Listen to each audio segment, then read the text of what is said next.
Yo, what up? You know what it is. It's your boy AJ Francis reporting to you live from New York City, the birthplace of hip-hop. And I'm telling you that I'm only tuned in with Tru Heel Heat Wrestling. Holla at me.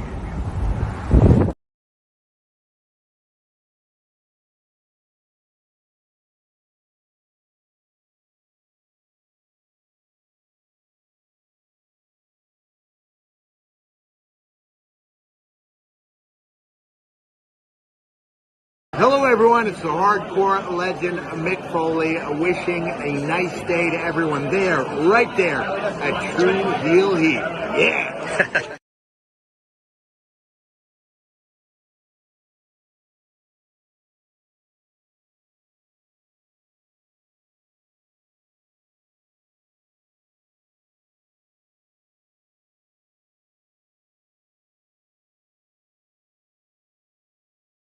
What's up, Tru Heel Heat? Tru Heel Heat. What's up?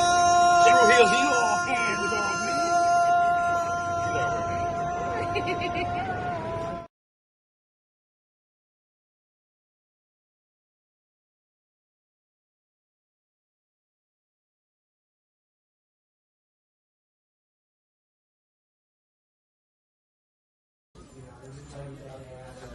This is the knockout artist, Chris Hero, and if you're looking for some true heel heat, you better listen to the boys.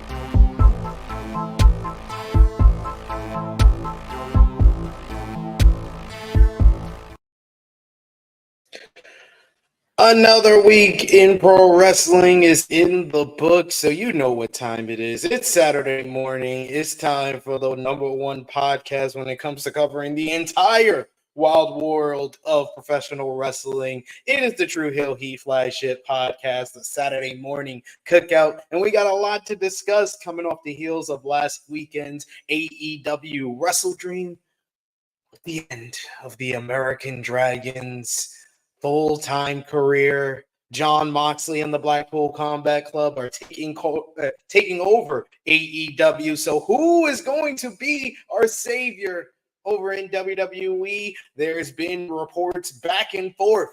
Brock Lesnar's coming back. Brock Lesnar's not coming back.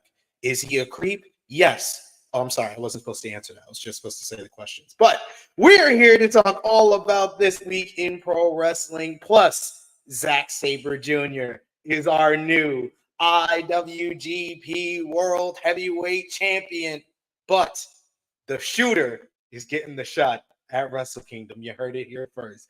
I got special guests galore. Let's talk on the Tru Heel Heat flagship podcast.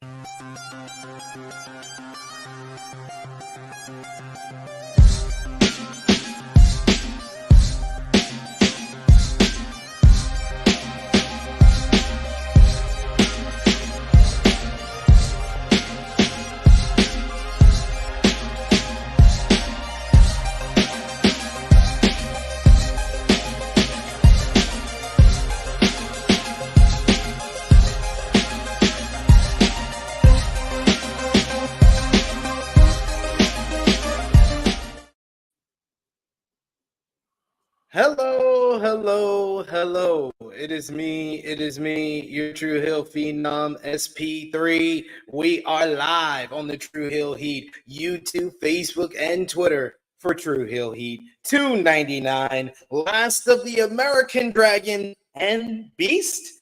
Discussing the latest wrestling news, including the fallout from Bryan Danielson's full-time career ending at WrestleDream. Recap of this week in wrestling with WrestleDream, with Jon Moxley winning the AEW World Championship. The returns of MJF and Adam Cole. Dynamite with the Blackpool Combat Club taking over with attacks. Rampage, ROH TV, WWE Smackdown with flashback to 2020 2022 because it was nothing but Bloodline, Raw, NXT, NJPW King of Pro Wrestling featuring Zack Sabre Jr. winning the top prize in New Japan Pro Wrestling, TNA Impact. Plus, we'll have final predictions for tomorrow's Royal Quest event.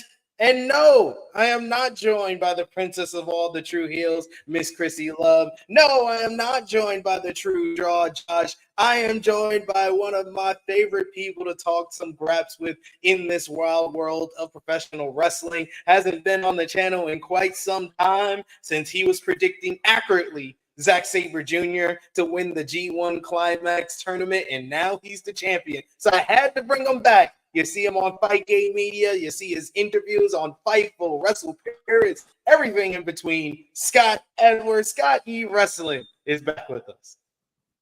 Happy to be back. Thank you for having me back. You're muted. There you go. There we go. Sorry.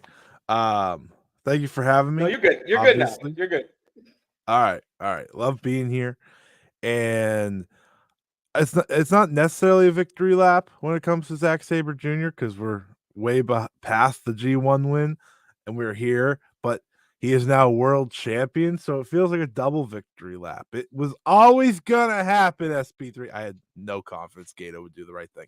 But it did happen, and that's what matters the most. So I'm very excited about the future for New Japan Pro Wrestling. Something that I haven't said in a long time. I don't think a lot of people have said it in a long time, but I'm excited to be back on here to talk about that and so much more. Absolutely. Glad to have you back on here. It's been a while since we had you on the flagship podcast, and appreciate you filling in because my co-hosts all take a vacation and sabbatical on the same week. Right before 300, too. They just leave me out in the cold. So I thank you, sir. I thank you. I looked at the number. I was like, this seems like I'm a little too unfit for as such important episodes right now. But okay, because 300, next week, which congratulations on that. But I'm happy to be here for 299. Absolutely. You're the first person that I hit up because I was like, who can talk about all this wrestling that we usually talk about? Scott. And he doesn't have the opportunity to always talk about all the wrestling. He's usually called for Joshi stuff all around the wrestling media world. So I had to call you so that people could see more than just Stardom and Marigold and everything. And they've been doing great stuff as well. I saw the Stardom what was it? The Golden Nagoya Golden Fight. Love that show. We talked about that a few weeks ago. That was a lot of fun. And Marigold coming off of the tournament with Utami Hayashida, which we accurately predicted would win their 5-star Grand Prix. We did that back in August where we previewed the show in August. No, in July, when we previewed that show in July, we said it was like Utami's probably going to be the one who wins, who beats either Saray or Julia back then. Yeah, we're on track. See, I'm good at predicting tournaments this year. What can I say? Don't ask me about the 5-star Grand Prix. Well, otherwise, it's been good. But yeah, I like getting to talk a little bit of everything, and you give me that opportunity, so it should be fun this week. There's a lot that happened this week too. So, indeed. So we appreciate Scott for being with us. We appreciate y'all if you're joining us live. Remember to show your appreciation back the simplest way possible. Drop the thumbs up on this video. You can also share this video with all your wrestling fans, friends, and family on all your favorite social media platforms. If you're new to the Tru Heel Heat YouTube channel, hit that subscribe button, hit the bell to stay notified for all the great content here. And of course, we love to interact with all of you guys, whether it be you're watching us live, whether it be you're watching us on demand. If you're on demand, let us know in the comments down below what you thought about this week in professional wrestling. Love to interact with all of you guys. If you're watching us on demand, you got a full week to get up to date with everything going on in the wrestling world. But if you're with us live on Facebook, Twitter, or YouTube, sound off in the live chat. Love to interact with you during the show and make you a part of the show as well. And if you're feeling generous, you want to give back to what we do here, you can send a super chat donation. Any dollar amount matters. It goes back to the contributors that you usually see on screen with us here, and we always appreciate the support. Or you can hit the join button and become a member of the channel, like our good brother I Make Beats. Thank you so much, I Make Beats. 2 months as a member. This man got a VPN, just become a member of the channel. We appreciate that kind of dedication and support that you give us here. I Make Beats saying, I enjoyed this week. King of Pro Wrestling and Wrestle Dream were good shows. Dynamite was progressive with stories and stuff. Motor City Machine Guns debut last night. Not bad all around, in my opinion. I have some thoughts about the Motor City Machine Guns and the way they were presented on the show and their debut, not even on the freaking show. I'm already annoyed. I'm already might talk about it early, Scott. I'm sorry. This is not. I expect this type of thing from AEW. AEW be letting us know storylines on social media posts. How the hell did WWE debut one of the most influential tag teams of all time on social media? It was a choice. It was a choice, not a good choice, at all.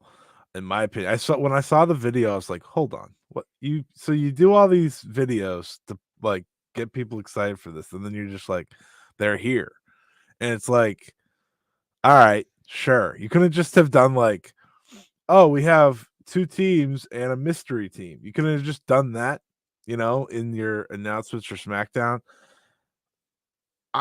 At the end of the day, I'm just happy that they're getting paid. Honestly, like that's where I really care for those two. I've been a big fan of the Motor City Machine Guns forever. One of the greatest tag teams of all time.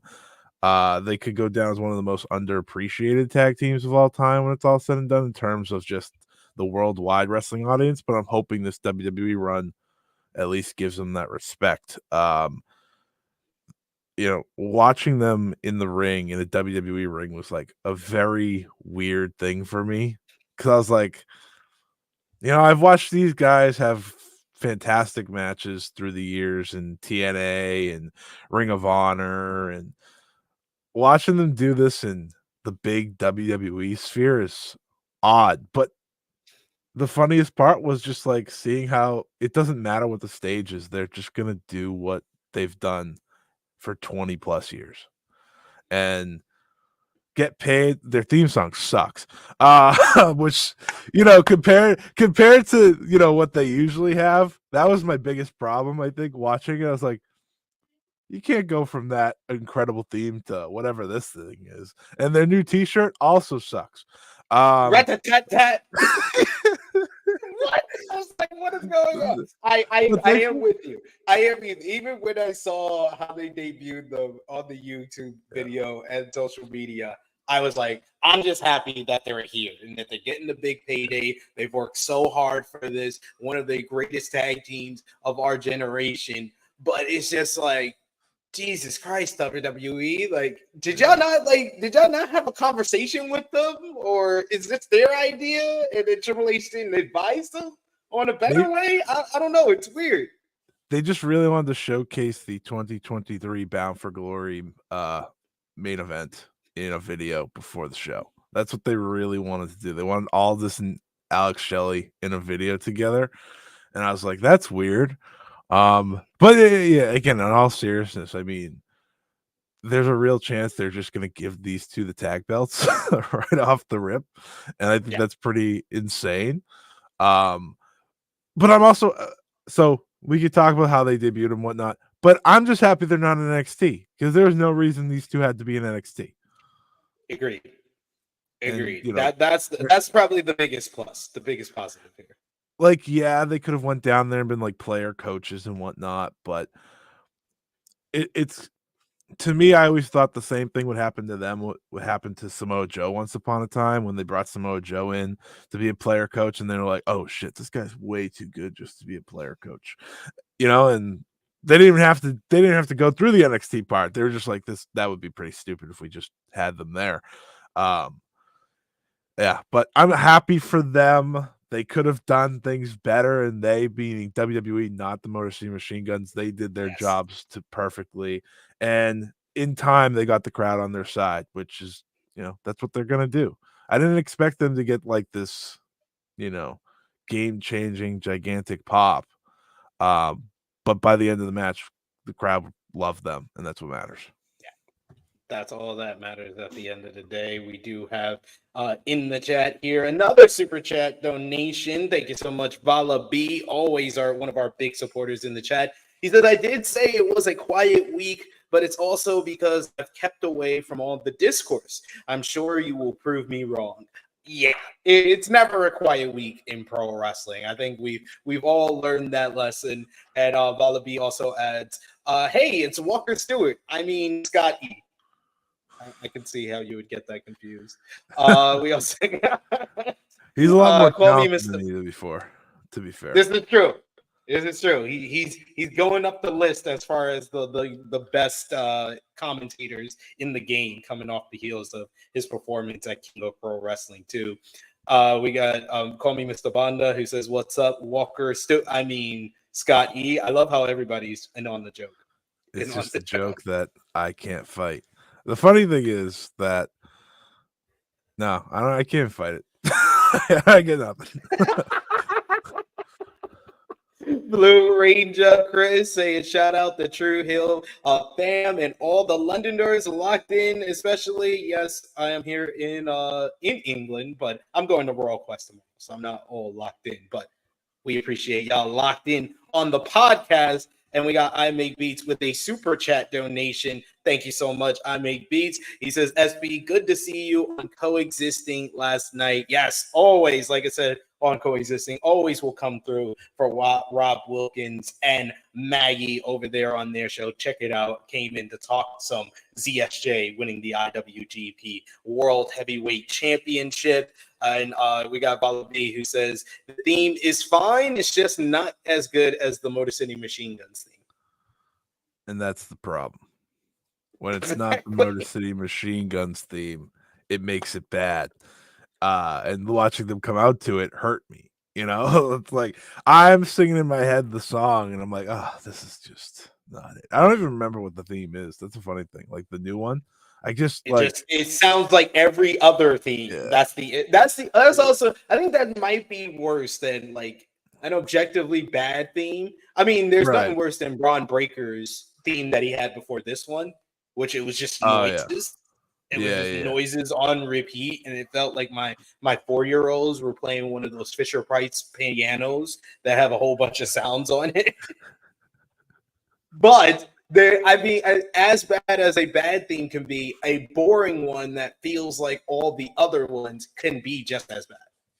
Exactly. So, it's funny because this week was a week of wrestlers debuting, like legend for me, longtime fan favorite wrestlers for myself debuting in new companies, and me loving their old theme music and not having it when they showed up, aka Motor City Machine Guns and Shelton Benjamin. They got the Ain't No Stopping Me part, but I was like, it's just not. It was good. Like, I thought it was a better theme song than like I expected, but I was like, the fact that WWE brought Shelton Benjamin back and didn't use that to begin with already hurt me. And now that, it's one of my favorite theme songs of all time. So I love Shelton, but it was funny that we had both of those things happen this week. It's like, when it comes out to their entrances, it's like, oh, right, what could have been? And I was like, that had to be a Jim Johnston track. Couldn't be a track that Tony Khan could have bought. Sad. It's very sad. But we're going to get into what we missed talking about all of the week in wrestling, but we want to show our support to everyone who supports us around the social media world and here on the YouTube channel, as well as Patreon with our Tru Heel roll call, our top 3 conversation starters over on our Tru Heels group page. You got biggest bad boys of podcasting. Number 2, you got Rion Eagle, and number 1, Stewie John Palmer. Our Patreon backers, Follow B, ALW, Negro Buck Nick Jackson, Alex McCarthy, Professor Chris, Trey, Robert, Steve, Ladarius, John, a.k.a. Russell Scopes, Dan Snide, Kobe, Dolores, John Martin, DJ Eric, Marcus, James, Allen, and Santo. I saw you in the chat, Santo. Good to see you. Thank you for supporting us over at patreon.com/Tru Heel Heat. $3 a month gets you exclusive content and the best place to support us when we are not live here. But let's get into what we missed, and we're going to start off with AEW Wrestle Dream from last Saturday in Tacoma, Washington. The show featured Jon Moxley defeating Bryan Danielson in what was a tremendous main event to win the AEW World Championship and effectively ending Bryan Danielson's full-time wrestling career.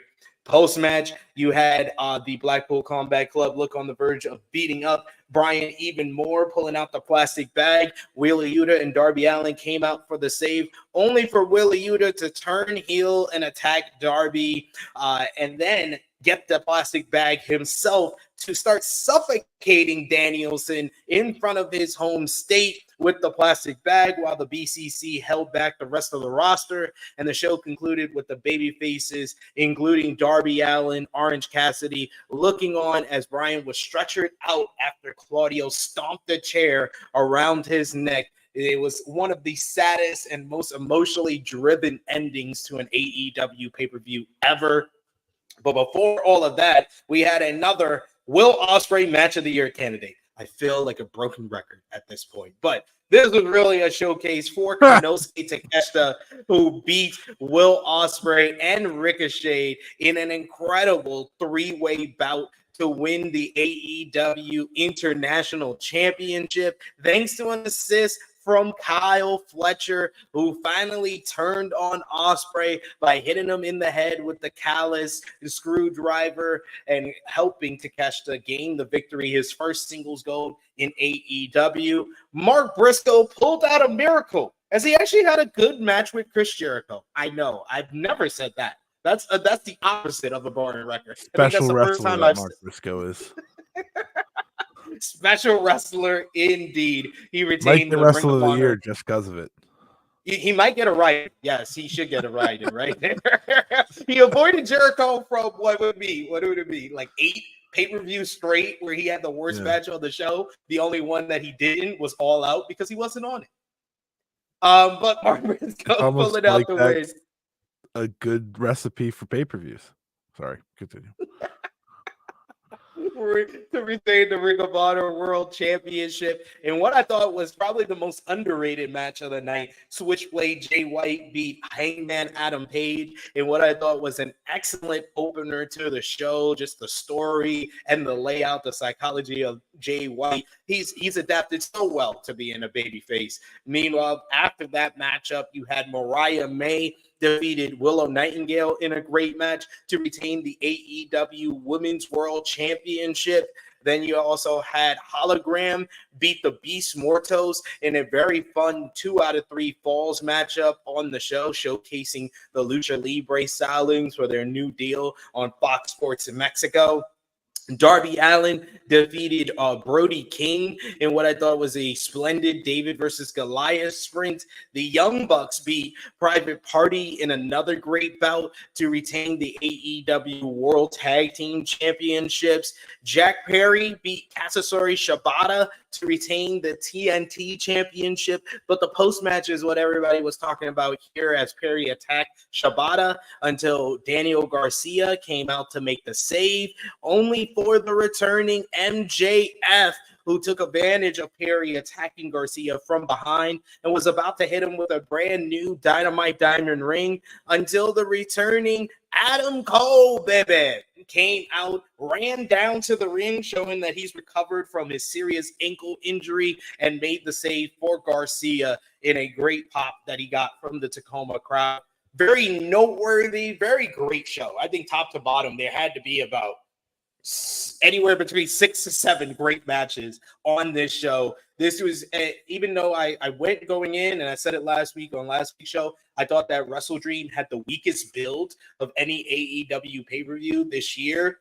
But I also said that when the time comes for the pay-per-view, they usually over-deliver if it's a weak build, and that's what they did at WrestleDream.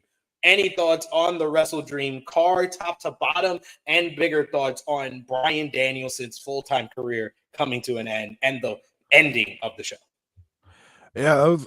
I just want to say it was a really good show. As someone went into it, was like, well, I don't know if I'm really connecting the most to this besides the main event. But it ended up, for the most part, being a home run. I think the best thing I could say about that show is there wasn't a bad match. Yeah. Like when the Jericho match isn't bad, it's a good start. We're saved. And I said going into that show, I was like, if there's anyone that's gonna get a good match out of Chris Jericho in 2024, it's Mark Briscoe. And I never doubted him. I thought Takeshita finally winning was probably my favorite part of the entire show. He's my favorite guy in that match and probably my favorite guy in AEW right now. I mean, I like his work just better than most wrestlers right now. I just think he's absolutely incredible. And I think that match was perfectly laid out to make him look like a star. I could do without the screwdriver Callis spot, but it played into the Fletcher spot, which was worth it in the end because that was an actual thing that happened, not just Don Callis and his damn screw. We've been doing that since Kenny Omega was wrestling Jon Moxley. Do you know how long ago that was? It's been a while. It's been quite some time. We're going on 4 years now, and Kenny Omega's missed a year of wrestling now, and we're still like, it's crazy. But obviously the main talking point is Bryan Danielson, and this week was not a good week to be a fan of all-time great wrestlers because he's not the only one that did some sort of retirement type thing. And I don't like this, SP3. I actually hate what's going on. I had the realization on a podcast the other day that I am losing Bryan Danielson, Hiroshi Tanahashi, and John Cena all in the next year and a couple months. This sucks. Okay. But that being said, the way that Bryan Danielson decided to get to go off into the sunset was getting near murdered in the ring, and I wouldn't have it any other way for the man. I when I saw that ending, I was just like, Bryan came up with this idea. Yeah, because he's gonna, as long as everything goes well with his neck, he'll be back in a wrestling ring. But if he's not, what a way to go out. And he'll get his celebration one day somewhere sometime. That's fine. But he knows that he wants to leave AEW better than he found it, right? That's what a lot of wrestlers should always want to do with a promotion when they're leaving or retiring, and that's what he's doing. He's leaving it more interesting than he found it. Obviously, I think Bryan Danielson, if you were to ask me who the MVP is of AEW's first 5 years, it's hard to go away from Bryan Danielson, honestly, just because of his consistency and his importance because there's been a lot of important people throughout the years, but he's always been a constant, I think, for them. And watching him and realizing he might be gone hit me when everything was over. I was like, I gotta watch AEW without Bryan Danielson now. This sucks. I was like, I don't want to be here anymore. But they created an angle where you want to see what's next, and that's so important when you lose a guy like Danielson. And for that, I'm looking forward to this Moxley run that presumably brings us to Darby Allin in the long run. I saw the report that it was supposed to be Darby maybe beating Danielson at one point. And while I think that would have been a great moment for him, I think in the long run this could benefit him a lot too. But as we've talked about, as anyone talks about, it's all about how this follow through goes. And first 30 minutes of Dynamite had me losing my mind the other day. But Jon Moxley made Action Andretti look like a loser and did other things and beat up everyone. So I was like, okay, we're back. I really feel like they should have started the show with like Renee backstage talking to the locker room or something, like to go from Moxley with that fantastic promo that he kicked off the show with into Cole with a not so fantastic promo in regards to his storyline and trying to explain all the twists and turns in that broken story that he has with MJF. Like, yeah, there was a disconnect. There was, and it's like, this is my current problem with AEW. I'll be perfectly honest. Besides pay-per-views lately, I have not been loving the programming, and the Moxley Danielson understandable stuff had me locked in. But like watching that show the other day, I was like, how do you go from that incredible promo to the next like 30 minutes of like the Adam Cole promo that was like jumping through hoops to understand? And listen, I don't really blame him fully for it, but they could have just made it so much simpler. Like, I turned on you and people weren't happy, but look, now you're a dick. Like, that's all he had to say. Like, I was actually right in the end. Like, instead of like, I don't know. I got so lost in the promo. I was like, I don't even know what the point of this is anymore. And then like the Jericho follow up, and I was like, oh my God, what are you doing? Thank God for Mercedes. She got the show back on track eventually. But yeah, I mean, again, Danielson being gone is still gonna keep kicking in because we've had periods of him being off TV. It's gonna be when we're like a month or two down the line and he's not back, and I'm gonna be like, damn, it sucks. Hopefully there's a Kenny Omega to fill in the void by then. That's what we need. That's the return that I need. And, you know, we got a lot of the roster back at WrestleDream. I didn't even mention, you know, Swerve Strickland had that promo with him and Shelton Benjamin, him choosing Prince Nana over MVP. So Swerve is back. He had the MJF and Adam Cole returns. I feel MJF is still one of the top 3, top 5 stars in the company, and Adam Cole can get there. But like, I love how Adam Cole started his promo with, I don't want to bore guys by telling them my journey back from injury. And then at the end of his promo, I was like, you should have just told us your journey back from injury. You bored me with other stuff instead. I was like, I'd much rather have heard that than you trying to tell us for, 10 minutes that MJF is a bad guy. We're like, we get that. We know that already, sir. What are you talking about? What are you battling about? Yeah, it was rough. It was a rough watch, that promo. I was like, Adam Cole, you're so much better than this, but like, yes, I don't know.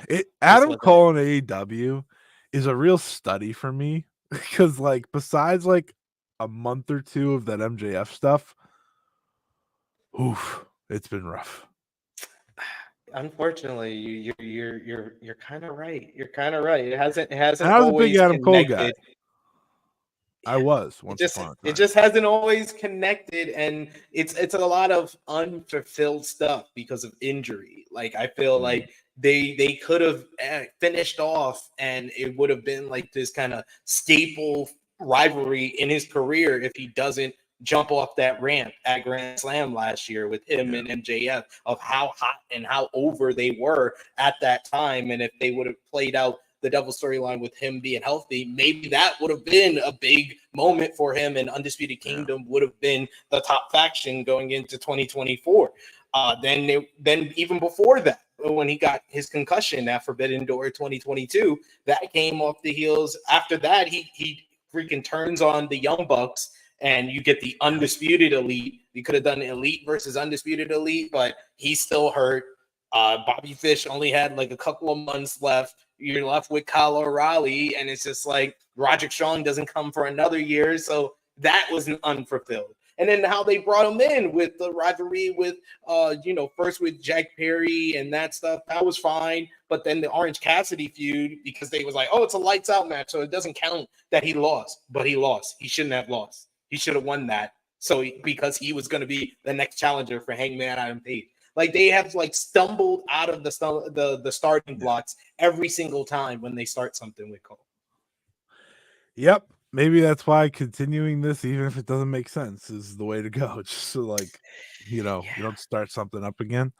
I mean, his injuries are freak injuries too. It's not even like he's like, it's not like he's breaking down. It's just like terribly timed, long-term injuries that you can't really predict at the time. I hope things turn around for him, obviously, because I know what Adam Cole is at his best. It's just been a long time since I think we've gotten the full Adam Cole at his best. And maybe I think they were going for the right thing last year with him being surrounded by people, because I think that benefits him. I'm wondering if they just like give in eventually and just like, all right, let's just make the Undisputed Era again and forget it. Like, why even hide it? Like, that was the problem the first time around, because they were going right to that, and I know a lot of people weren't into it. But I feel like it's been so long now. It's like, okay, if I saw Adam Cole, Kyle, and Roddy together, would I be upset? No, I would not at this stage. No. It's like I would just like to see Roddy, to be honest, do anything. Yeah. I feel like he has disappeared time and time again. I've tried to pitch him and Kyle together like 20 times to fix tag teams in this company, and still don't have it. Still don't. You got one of the best tag teams of the like the 2010s under contract, and you're just not putting them together. Yeah, and you're putting them in other teams with other people when you could just pair them up with each other. And you know they'll make magic. That's the thing. It's like they're both still so great. Maybe someday, but I don't know. I'm gonna hold out hope for that booking of yours. We do have another super chat donation from Big Hero Chris. Thank you so much, Chris. He says, "Pump your fist." Well, the Motor City Machine Guns. I assume there. I didn't even know that. Yeah, I think that they did say that in the new theme song. So they did. Maybe, I don't know. They had some. It was like a bunch of like mute rock music, and then it said "Pump your fist" or something like that. I heard someone saying something on the track. Interesting. Yeah. We also got Bala B, who says, "Hey man, everybody jobs to Father Time." Thank you so much, Bala B, Big Hero. Tanahashi wasn't supposed to. Tanahashi, it's been a long road to that announcement, but when he said it, I was just like, this one I understand. Even with the John Cena one, I was like, this one I understand. Bryan Danielson, I know he's breaking down, and in the fact that he has had such incredible matches, like the Moxley matchup. I did an article of the 10 best AEW matches of Bryan Danielson's career for Sports Illustrated, and I could not put that matchup in there, because coming out of WrestleDream, I was like, that's one of the best AEW pay-per-view matches, pay-per-view main event matches I've ever seen. I would say the only ones better is probably Bryan versus Swerve from this year, and Hangman versus Kenny from Full Gear 2021. Those are the only ones that I can legitimately say are better than that one, but that's one of the best that I've ever seen. Every match I keep thinking of was not the main event of the show. I'm realizing. I'm like, nope, that wasn't a main event. Yeah, I mean, when you think of it that way, wow, main events in this company are crazy for the pay-per-views. Yeah, I think you're absolutely right when it comes to this one, and it kind of ends with the happy ending type thing, but not really. But important ending as well, and I think that helps a match, right? When a match ends and it's so important, and the follow-up post-match is so important, it just kind of builds the mystique per se of said match. I mean, now I want to rank every AEW pay-per-view main event in like a list of my personal, just to know, just like I need to know, We've done this like now 3 weeks straight where we just randomly go into something. So because I don't know if you know this, Scott, but I won the Survival Series championship over on Parts Unknown for Wrestle Talk, because I know every AEW pay-per-view main event of all time. So let's go. I know it's kind of weird.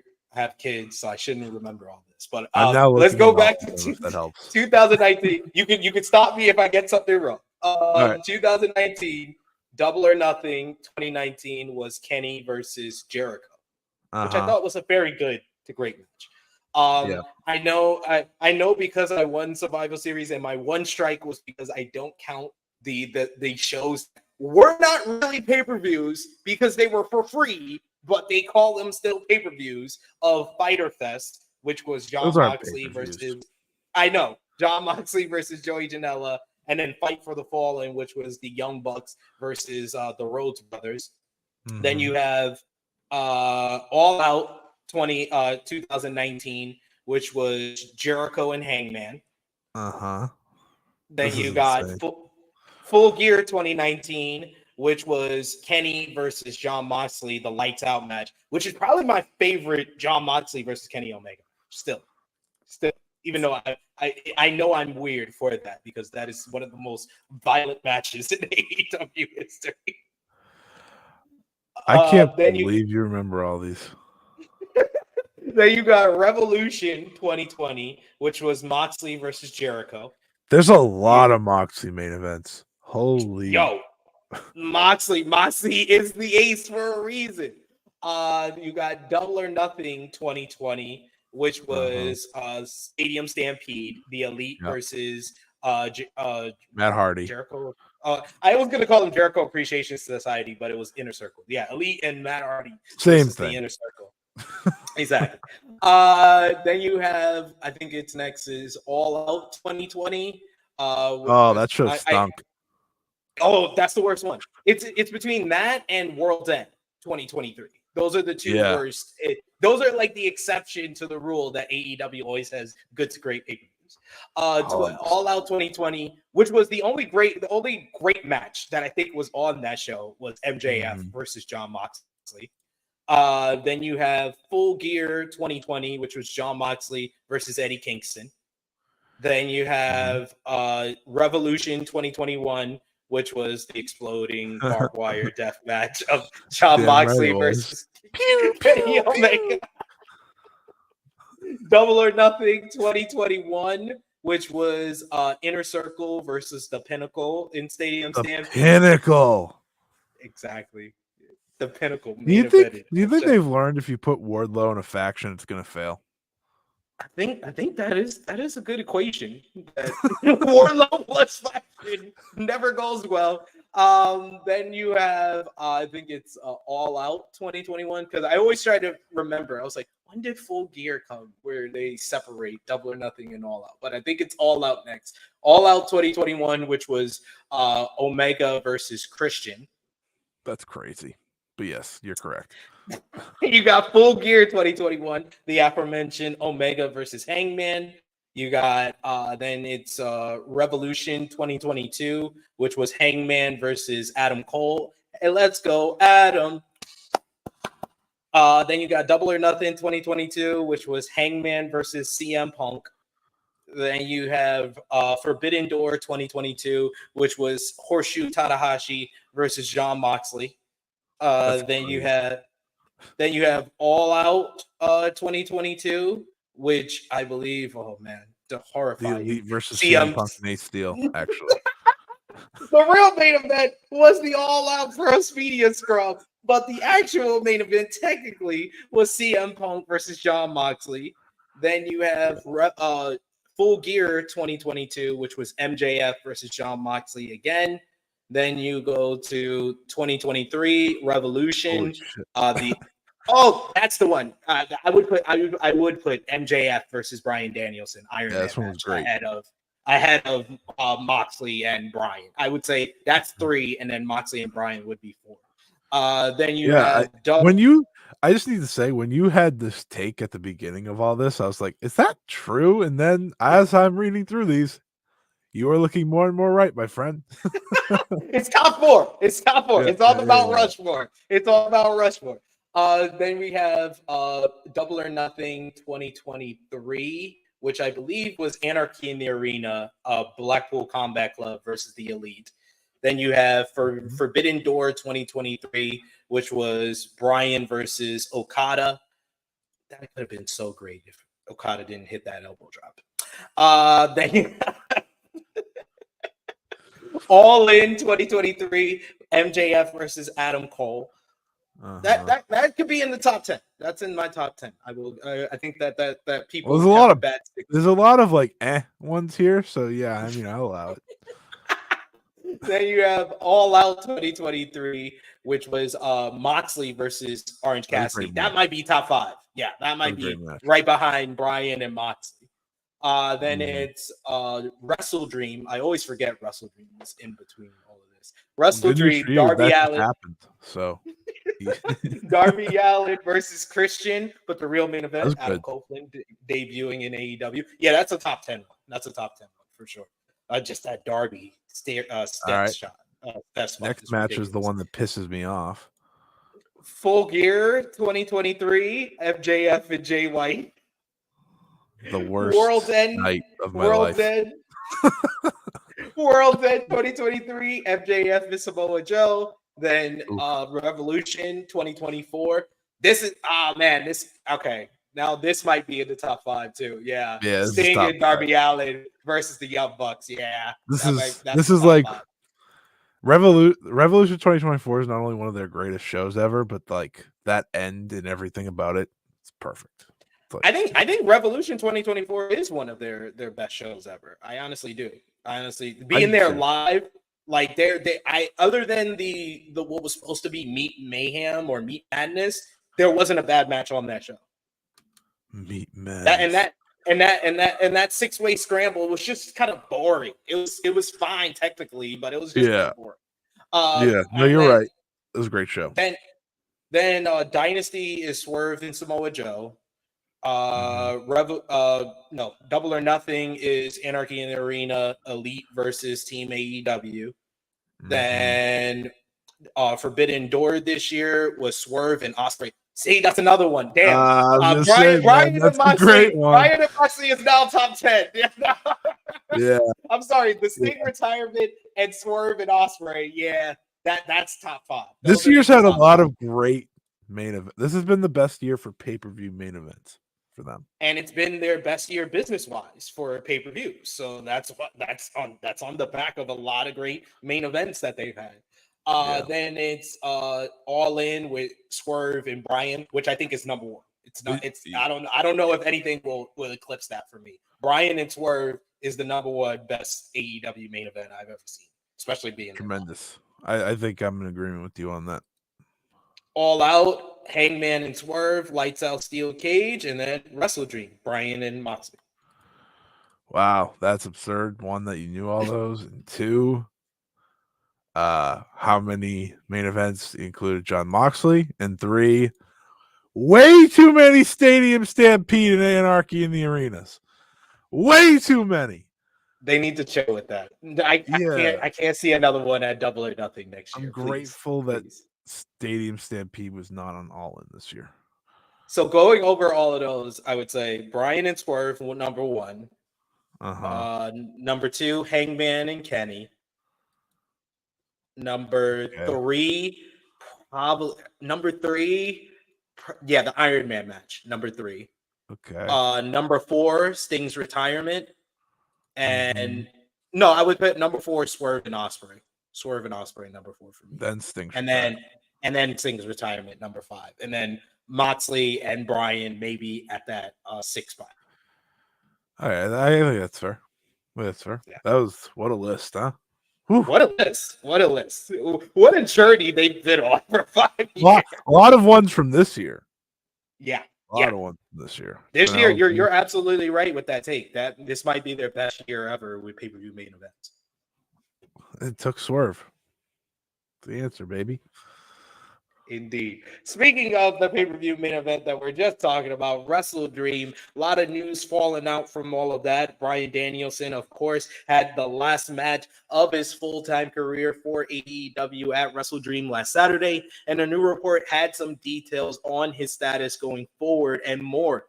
As noted, Moxley defeated him, and then Danielson was stretchered out following a brutal attack from the BCC, including a heel turn by Wheeler Yuta. Fightful Select reports that Danielson has been working without a contract for the last several months and does not have any additional contracts, making him effectively a free agent from here. Danielson has been open about the fact he doesn't see himself returning to WWE. The site reports that AEW hopes he will occasionally wrestle for them and resume some backstage duties when he's ready to do so, though Danielson has said that he has to get his neck fixed first in several interviews, which means surgery is likely. The report notes that AEW's doctors did not allow Danielson to be involved in the blood and guts match for his health, something AEW had hoped would be possible. Danielson competed in several regular matches in the last few months, which he was obviously cleared for. The AEW star has done several interviews about his health status, which were all truthful comments, and the report notes Danielson had even thought by the time his match with Moxley was happening that he probably should have not done some of his matches leading up to WrestleDream. The report notes that Danielson specifically wanted to lose to Moxley to end his full-time career, and that Strickland had been adamant about wanting to tap out to Danielson in their match at All In instead of passing out or the like. Danielson's match with Strickland at All In had been planned since earlier this year, and it was known that Danielson would be the man to end Strickland's reign, essentially since the reign began. After the bout, Danielson was beaten down and written off television by the Blackpool Combat Club, and he expected to get neck surgery. However, this wasn't AEW's originally planned to do for the main event of WrestleDream. Although not confirmed, it was widely expected Darby Allin would have beaten Danielson for the world title before things change. On the September 25th episode of Dynamite, Moxley beat Allin for Allin's guaranteed world title opportunity to get the WrestleDream match. In the latest edition of the Wrestling Observer newsletter, Dave Meltzer reported that the Moxley turn on Danielson after his title defense over Jack Perry at All Out in Chicago changed the direction with the idea of putting as much heat as possible on Moxley and the BCC in an attempt to jumpstart interest in the promotion. What do you think about that report, Scott? And do you think that Moxley was the right choice to beat Danielson and end his full-time career? And do you think that the Blackpool Combat Club whole angle has gotten some increased interest in AEW now? Yes and no. I think it does bring a lot of interest. And I think that's why so many people are excited heading into Dynamite this week. Now, it was a miss for most of that show. That being said, I thought all the angles that had to do with this were great. And I think that's the most important part. Do I think that Moxley was the right person to end Danielson's full-time career? I think it is fine as long as Danielson's coming back. And I say that because Danielson's I don't think I think Danielson's very different from like other legends because Danielson has put over so many people in his AEW career, right? He's put over he put over Ospreay this year specifically in their incredible match. I mean, you can go down the list of people he's had pin him in AEW. It's a very long list. So I don't think it's as big of a deal as if like someone else were retiring. And I say that not as a discredit to Danielson, but more of a credit to what he's done throughout his entire time with that company. He's put over so many people, and this is something he wanted to do. So I have no problem with it. If he wanted to put Moxley over with the hope of helping AEW, so be it. Because I do think while Darby would have benefited so much from pinning Danielson, there could have been a bad part to that as well. Because you want Darby to be this big time baby face for you guys moving forward, yet you just ended Bryan Danielson's full-time career. I am not going to cheer you for that, sir. So, like, I get it in terms of where the story turned and how Danielson was handling it. I don't know how long you can wait for Darby because, like, I feel like you would probably not want to go a full year because I don't know if this story can hang on that long. I think this story is a good 4-6 month run and of interest because you kind of set up challengers through that post match, right? You had Orange Cassidy out there. I know Adam Cole ran out there. I'm sure if Kenny comes back, that's very interesting, though he might be busy with the Elite. And the Elite aspect was actually my most interesting part from TV this week. I was like, okay, now I think now this was the fun. best acting we've seen from the Elite all year. All year. I have my problems with the Elite for post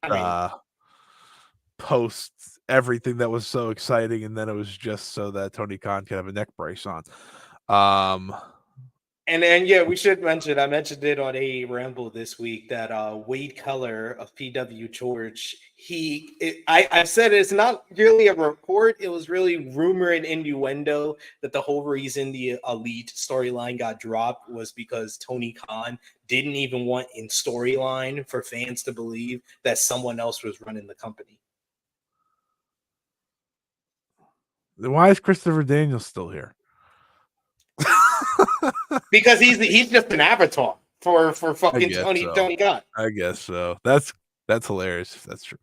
Yeah, that's what I said. I was like, I don't know how if I believe it, but I want to believe it because that's too funny. That's too funny that Tony Khan's ego is what ruined that storyline. If it makes him feel better, the storyline wasn't going great. But it should have had a follow through. It was fine.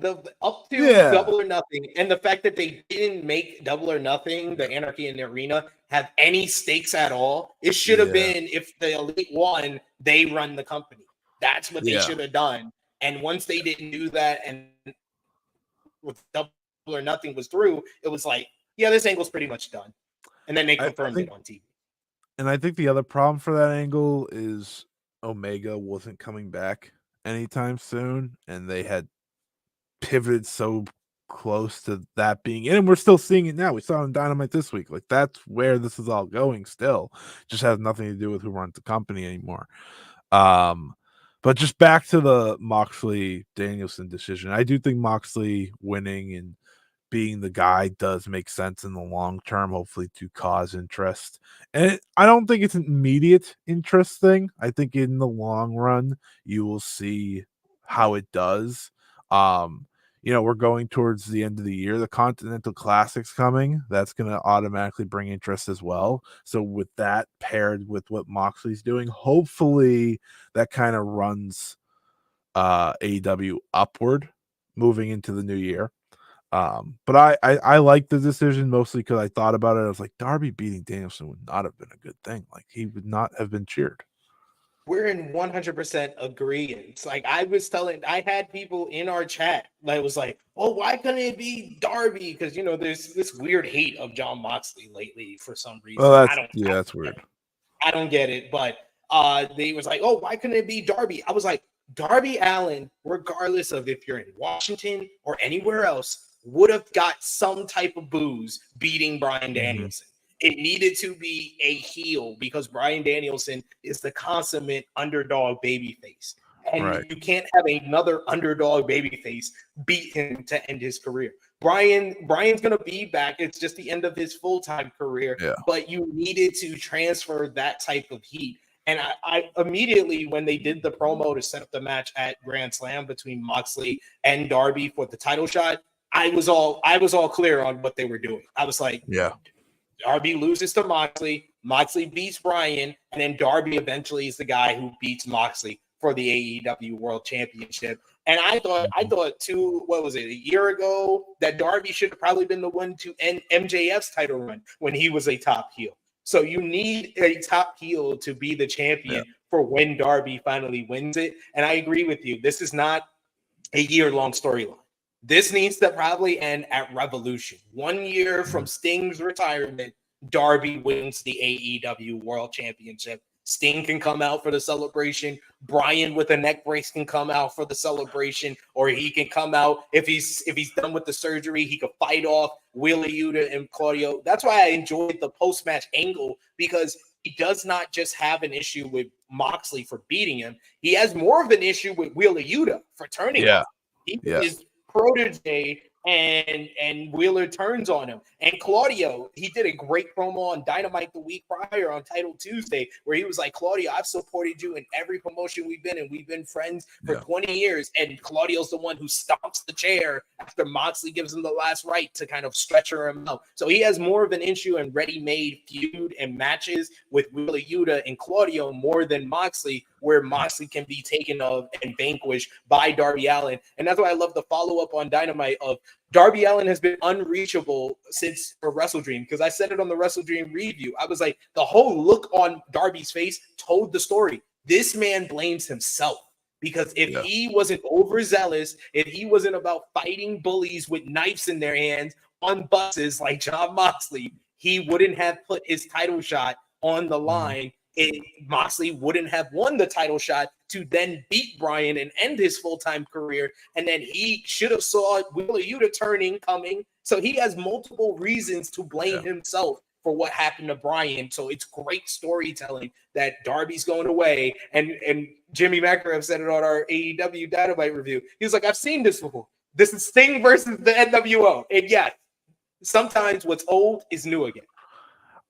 And I think for Darby, if you want to line up a few pay-per-view matches for him, you have them through that group, right? Go through Wheeler, Pac, Claudio, if you want to, in the build to Revolution. And I'll say this for Revolution, I think Sting should just even the odds. Bring the bat. The bat's good enough, Hit people with the bat. When he showed up at All In this year, I was on the edge of my seat. I was like, I'm always here for the Sting pop, And I think Revolution 1 year later to help him win the world title, we get the big Sting. I'm in. How we, you watch the end of WrestleMania this year when you had all the run-ins and stuff. I just need the one Sting run-in. That's all I'm asking for. But I think this is a great story, especially for Darby. I'm going to assume he's not going to be climbing Mount Everest next year. I think that has to be the thought moving forward. That was always my worry. I was like, he should be world champion sooner than later. But if he wants to do that so bad, like what are we going to do? And he's a guy that people have loved since the beginning of AEW. So when MJF had been running, I also thought that would have made sense for a long time. But they needed the ultimate fixer up of Samoa Joe, and that's okay. Listen, Samoa Joe's always cool with me. And I'm just thinking about that now. Like Darby Allin's world champion, we get to run him Samoa Joe back. Sign me up, please. And then you think of like him and Swerve. There's so many ways to go with Darby as champion. And we've never seen Darby versus Ospreay. Oh my god. Darby's gonna take some ridiculous thing. That's terrifying. But yeah, like I think this is the ideal story for AEW tell in the long run, because what everyone talks about with those first couple of years of AEW is there was always a distinct direction for the world championship, and this is that, I feel like, and that's very important. And if you talk about heels, Moxley could have been Hangman Page if they booked him differently after the past couple. Absolutely. I love Hangman Page. I wanted Hangman Page to be the one to take out Bryan Danielson at one point, but they didn't go that way. And that's okay, because, Jon Moxley, as much as people don't like him lately, he's been the guy for a reason for a long time in this company, and he's going to get the job done to put Darby over. This feels like the right way to get over Darby, I think. And there's more of a story with Moxley and Darby because of basically year one. So it feels like a more long-term, like this. Oh, this is what you've been building to for 5 years, when these guys were facing in like November of 2019. Yeah, this feels like the opposite of having Moxley be the guy that dropped him MJF, because that just had to happen because of Punk. This feels well thought out. Of this connects. There's connective tissue here to make this make sense. While that was like, okay, we just need to get the belt on MJF, and you're Moxley, so that's good enough, That's good enough for us. But Talking about Bryan Danielson, according to the Wrestling Observer newsletter, Bryan Danielson is going to have an MRI done to see the damage on his neck. He had an MRI done not too long ago, and it showed damage all the way down his neck. What happens next depends on if the level of damage is the same as it was, or if it has worsened due to him having so many matches. The hope is that he won't need surgery and can heal up strong enough with stem cell treatment therapy. But if not, he'll have to undergo surgery. So I'm hoping even if he has to undergo surgery, he has a speedy recovery, because I do need my 2 to 3 Bryan Danielson matches a year. I don't mind. I don't mind if it's 2 to 3. Let him do Revolution, All In, and Full Gear every year. I'm in. I have no problem with that. I mean, if he wants to do more, I'm not against it either. Just saying. Me either. just say it. I mean, 2 or 3 is cool. I'd take 5, 6. I think 5 or 6 is reasonable as well. He just may never wrestle on TV again. I can live with that. Yeah. That's the only downside to all of this, but I don't mind. And I do agree with you. Like, I like the long-term direction here, and the Orange Cassidy seeming like he's going to probably be the first challenger for Moxley. But if they're going to do that, they need to kind of put the foot on the pedal and have Orange beat some like legitimate stars on TV in the build up to Full Gear, if that's the direction that they're going to. Him versus one of the what is it, Bear Country or Iron Savages on Collision. That's not the vibes, sir. You need to have him actually beat some legitimate stars on TV. Collision's a funny show. That's all I'll say. It is. It's slowly turning into Rampage from 2022, 2023 before our eyes. Yep. Sure is. And that's not great. That's not great, because it's a 2-hour show every single week. What a shame. Oh well. A new report had some of the latest details on AEW's reported plans for Bobby Lashley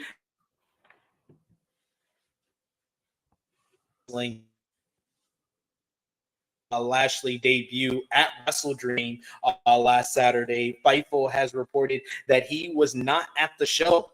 Fightful Select's latest report notes that AEW considered debuting Lashley at the show, but decided against it.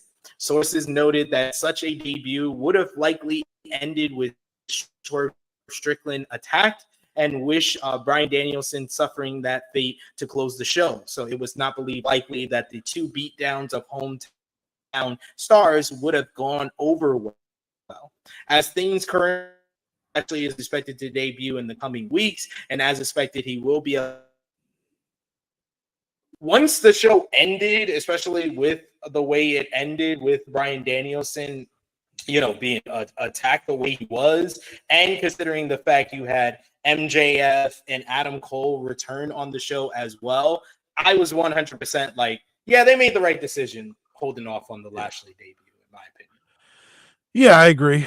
I was upset originally because I was like, okay, I'm a huge Bobby Lashley fan, have been forever now. I loved him back in 2007. When I first got into wrestling, I still love Bobby Lashley. I was so ready for Bobby Lashley to go out there and destroy Swerve. Obviously, I'm happy it didn't happen because of all that would happen afterward and so on. And I think it'll mean a lot more in 2 weeks when he comes out and destroys Swerve after Swerve versus Shelton Benjamin. So I'm okay with it. I think I know a lot of I've seen a lot of people over the past months since MVP and Shelton officially came in. They were like, I don't know if they belong in AEW. I watched Shelton Benjamin show up on Wednesday. If there was any doubt, then it should all be gone. These guys are great, and they've always been great. MVP's a great, so great on the mic. Shelton's still great in the ring. And listen, Bobby, as far as I'm concerned, is kind of in his prime. I know he's older, but Bobby was killing it up until like they put him carrying cross. And listen, I would have asked him to get into a shoot fight too. No, that story was wild. That story was wild. He basically told Carrier, he was like, no one gives a fuck that we're feuding. So how about we have a fake shoot fight? Don't tell anybody and have people report about it. What if they don't break it up? Oh well. It's smart on Carrier Cross because I would not even get into a fake shoot fight with Bobby Lashley. No. And my belief in Bobby is that he should be made as this absolute monster in AEW. There's no one like Bobby Lashley in this company. Period. End of story. Bobby Lashley is legit, multi-time world champion in wrestling, accomplished in MMA. Have Bobby be a beast, and I think that's what we're gonna get. I'm very excited about this. That's one of the other things I'm very excited about with AEW, and the fact that they're facing Swerve, the guy who I think is just the man of the company. Couldn't be better. I'm pumped. And Shelton killed my poor guy Leo the other day, but it was for the right reasoning. It was fantastic. For the better good there. But speaking of all the stories that's going on in AEW right now, a new report has revealed some of kind of the writers of these stories. Tony Khan ultimately remains the head of creative in All Elite Wrestling, and some wrestlers have significant input on their creative, but AEW has also utilized a creative team for their programs on TV. Ibu of WrestlePeers reported on their Raw review this week that the current Jon Moxley and Blackpool Combat Club program on AEW television is being written and produced by RJ City. RJ City is also the writer of Mariah May's current storyline on TV, and he has been heavily involved throughout her AEW run, including the alliance with Tony Storm, as RJ City had seen All About Eve and Sunset Boulevard. The current programs of Hangman Adam Page versus Jay White and Swerve Strickland versus the Hurt Syndicate are being written and produced by Will Washington. Shout outs to Will. And while the Don Callis family versus Will Ospreay storyline is being written and produced by Sanjay Dutt. Jen Pepperman is the producer and writer for Mercedes Moné in AEW and her current feud over the TBS title with Chris Statlander at this point as well, according to Ibu of WrestlePeers. I mean, hearing those storylines in particular and who's writing them, I'm like, man, RJ City needs a raise, man. This man is balling like nothing before. Like he did the Tony Storm and Mariah May, which is up there with one of the best feuds of the year. And now he's doing this Blackpool Combat Club story, which is like my favorite story in all of wrestling right now. So RJ City, you putting up numbers. He needs a raise. Gonna have to get a raise. Yeah, when I saw those, I was like, I obviously had no clue. So I was like, that's interesting to know moving forward. So I'm just, anytime there's a good story, I'm just going to credit RJ City. Exactly. We're not giving you credit, Tony. We don't care if you're the head writer. I'm not giving Tony Khan any credit. No. I was like, RJ City is their Brian Gerwertz or their Ryan Ward from the NXT days, because I never gave Triple H credit. I was like, Ryan Ward is the one who's putting up numbers for them. Oh, we never give Triple H credit. There's no reason for that. He gives himself enough. Exactly. It's the era. It's his era. And I don't like to be included in anything. Just here's my face for the 19th time. All right, bud. Sounds good, fam. Sounds good. We got Alex Powell said RD Evans produced the MXM collection segment. I love that. Just burying RD Evans, man. RD Evans. But we'll talk a little bit about Jimmy Jacobs' departure from AEW in a bit here. But with AEW programming coming to Warner Brothers Discovery's Max streaming service later next year, it raises the questions about older AEW events and shows and what will be available on the streamer. During Tuesday's Wrestling Observer Radio, Dave Meltzer provided an update on AEW content on Max that will be available later on. Meltzer reported that the pay-per-view library will be available on Max with the new media rights deal. Additionally, he stated all the AEW archives will be up on Max next year. They go to Max on January 1st.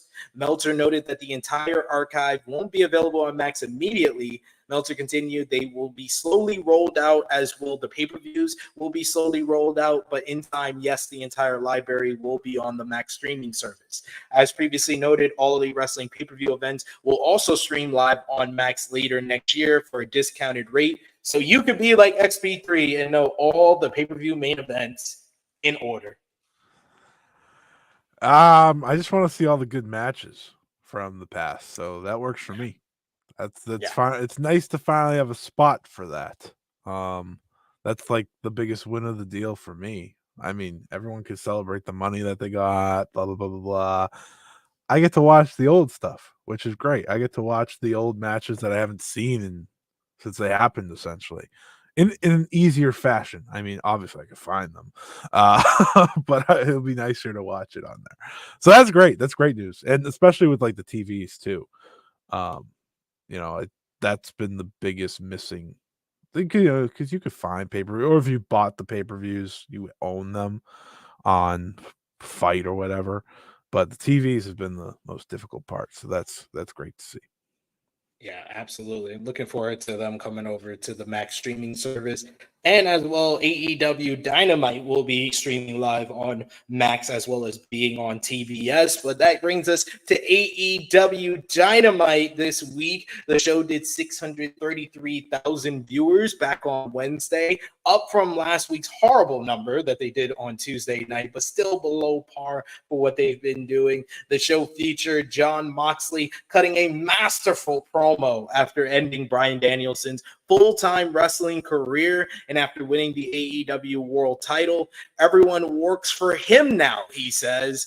This led to the Blackpool Combat Club interfering in the Elite versus the Conglomeration matchup by attacking Orange Cassidy. This led the Top Flight and Dark Order to come out to try to make the save, but they were quickly dispatched by Moxley, Claudio Castagnoli, Wheeler Yuta, Pac, Marina Shafir, and Marina Shafir, as the Elite stood on and looked concerned, but they still watched and did nothing at all, as Alex Reynolds was yoked up by his own belt by Marina Shafir. Moxley told everyone that this is the cost of business when dealing with him. Daniel Garcia, Private Party, came out to make the save. They later called out the Elite for making this company and allowing Moxley and his crew to destroy it. Later in the show, we would see the BCC once again attacking Top Flight and Dark Order backstage before pulling away in their pickup truck. This led to Evil Uno and Dante Martin cutting some really good promos, saying that they are coming for the BCC, including Top Flight challenging for the AEW World Trios Championships tonight on Collision. Adam Cole, baby, kicked off the show to explain why he still hates MJF, who interrupted with a pre-taped promo for betraying him and will leave him with a void while he dangles the carrot in front of him.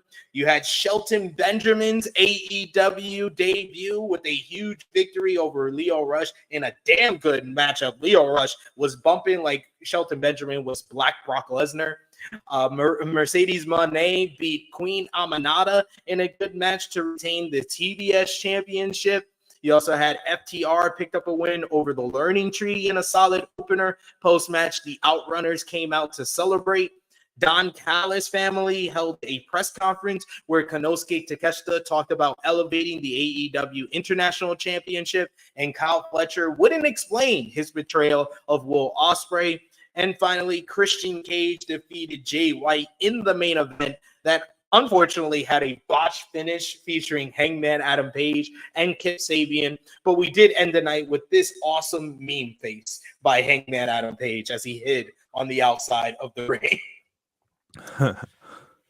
Any thoughts on AEW Dynamite, whether it be Shelton Benjamin's awesome debut on Dynamite or the follow-up with the Blackpool Combat Club and their various attacks throughout the night. And Jon Moxley, man, he might be the best on the mic for 2024, just over the course of his heel turn. Like he has risen up the list of the best on the mic for this year. I thought the episode, obviously I talked about the episode earlier, very hit or miss throughout, but the important stuff hit. Shelton's debut was great. I said it earlier, but I'll say it again. It was great. Like Shelton looked like $1 million. I think he kind of shut up a lot of people who are doubting him. For some reason, he looks like he's in his prime as well. He just looks like a different guy in some ways. Like I was like, dude, this guy's huge. I was like, I don't remember Shelton being like this big. I said the same thing. I was like, he added some muscle on this guy, or I don't know, or I haven't seen him in a while. It was something. Shelton's awesome. I don't know if you ever heard when Edge and Christian had their podcast, he went on, he had a great interview on there where he talked about how like he just doesn't work out, and like Christian and Edge were ready to like kill him. They were like, really? They're like, you can't, it's not, you're not allowed to look like that and not work out. But no, Shelton was great. The Moxley stuff was great. The Hangman moment was funny, like the end of that. I'm happy they're continuing Hangman and White because I thought that match was really great from the pay-per-view, and I almost think like it would be booking malpractice to just stop it now because it does seem like there's something there between those two, especially because they're both 1-1 now as well. And the other part that I felt okay about is, I think the continuation of Mercedes as this fighting champion is great and all, but can we make the Chris Statlander thing like go? Let's go. Like at this point, I'm just like I'm still confused on how we got here. Well, I'll tell you how we got there. You have two heel champions, and Chris Statlander absolutely needs to be fighting for a title. And I just don't understand why we couldn't like tie this up in a bow and just do a backstage segment with Chris saying, "I'm letting Stokely go. I'm on my own now. I don't need you anymore." Something like that. She wasn't letting Stokely go, to be fair, because I thought they were good actors. That too. Yeah. That being said, they should be doing Chris versus Camille before they even do Mercedes and Chris. So I hope that is coming up soon. Yeah, it seems like that's the direction. We're gonna at least get Camille and Statlander first before we get into Statlander and Mercedes. But I think Statlander and Mercedes is probably the direction for Full Gear. That's probably where we're going for Full Gear. And I thought that Aminata and Mercedes was probably Mercedes' best match in a couple of months on AEW TV. Mercedes' return's been interesting. She's still very good. I just think I'm trying to put this together correctly. I think she's still very good. She's Mercedes, so there's a star power about her. I just don't know if she's in that spot yet where she's lifting up maybe someone in talent-wise is lower than her right now. But she's had some great matches since she's come back still. Like she's still a great wrestler. The Willow match is great. I thought the Momo Watanabe match and Strong was great. I thought this match was really good. I'm not going to blame her for the Britt match. Yeah. I think that I will blame her for the Hikaru Shida match, though. Yeah, I mean, my hot take is Hikaru Shida hasn't been great in a while, but also true. I thought their match on Dynamite was TV good. was better than that. Yeah, the TV match was better. I think Mercedes also had a great match with Stephanie Vercurra. That's why Stephanie Vercurra is freaking in NXT right now, probably to a lot of people. Stephanie Vercurra's had a hell of a year, to be fair, but they did have a very good match. So like she's had good to great matches. It's just like the Shida one, I guess, is the only one that's like that probably should have been a lot better. Even if I think she has taken a few steps back than where she was like a year or two ago. But Mercedes is still Mercedes, so it doesn't matter. She's a star. You can get away with having a few iffy matches at the end of the day. No, I mean the amount of people that hate her, I guess she can't get away with it, but I let her get away with it. Me too as well. And speaking of women's wrestling, that brings up what happened on Tuesday. Pro Wrestling Illustrated named Timeless Toni Storm as the top-ranked star of this year's PWI Women's 250 ranking. The new issue hits the stands on November 12th, and the top 10 for 2024 was Timeless Toni Storm, Jordan Grace at number 2, number 3, Rhea Ripley, number 4, Stardom's Micah, number 5, Stephanie Becker, number 6, the current Marigold Red Belt champion, Sabre. Number 7 was Bailey. Number 8, Willow Nightingale. Number 9, the current AEW Women's World Champion, Mariah May. And number 10, the longest reigning Ring of Honor champion of all time, Athena. PWI evaluated women's wrestlers from the period of October 1st, 2023 through September 30th, 2024, based on in-ring achievement, influence on the sport/promotion, technical ability, competition, and activity. The evaluation period for this year's Women's 250 was October 1st, 2023 to September 30th, 2024, and those were the criteria. And during that time frame, Timeless Toni Storm dubbed herself Timeless, and she later regained the AEW Women's World Championship from Hikaru Shida at Full Gear last year in November. She held the title for 281 days, losing to Mariah May at All in London on August 25th. I thought that Timeless Toni Storm was very deserving, considering the fact of AEW's women's division has had its best year yet, and she was a lot of the catalyst for it through her character work. And then she did also add on the in-ring matches, whether it be her great match with Thunder Rosa at Dynasty, the great match with Mariah May at All In, the good match with Serena Deeb at Double or Nothing. On the pay-per-views, when the light for the brightest, she did deliver, other than a couple of the ones last year. Like, I didn't like her real match. But this year, she's been much better. What did you think about Timeless Toni Storm topping the list, and would she have topped your list, Scott? No! You know she wouldn't have. You asked it and knew she wouldn't have. I saw it in your face. Yes, the whole time. The whole time. I saw you cringing as I was giving her credit. I don't really put, like, the list is whatever, okay? Like, I look at this list as it's a great credit for the wrestlers who get on it, and that's how they take it, right? They, you see wrestlers that get on, it's a way to celebrate women's wrestling. So that's more how I look at it now than like actually caring where who ranks and so on. Because, me trying to understand how it ended up there just, can break my brain in the end. I mean, Tony makes sense for what they go for usually at the top of these lists.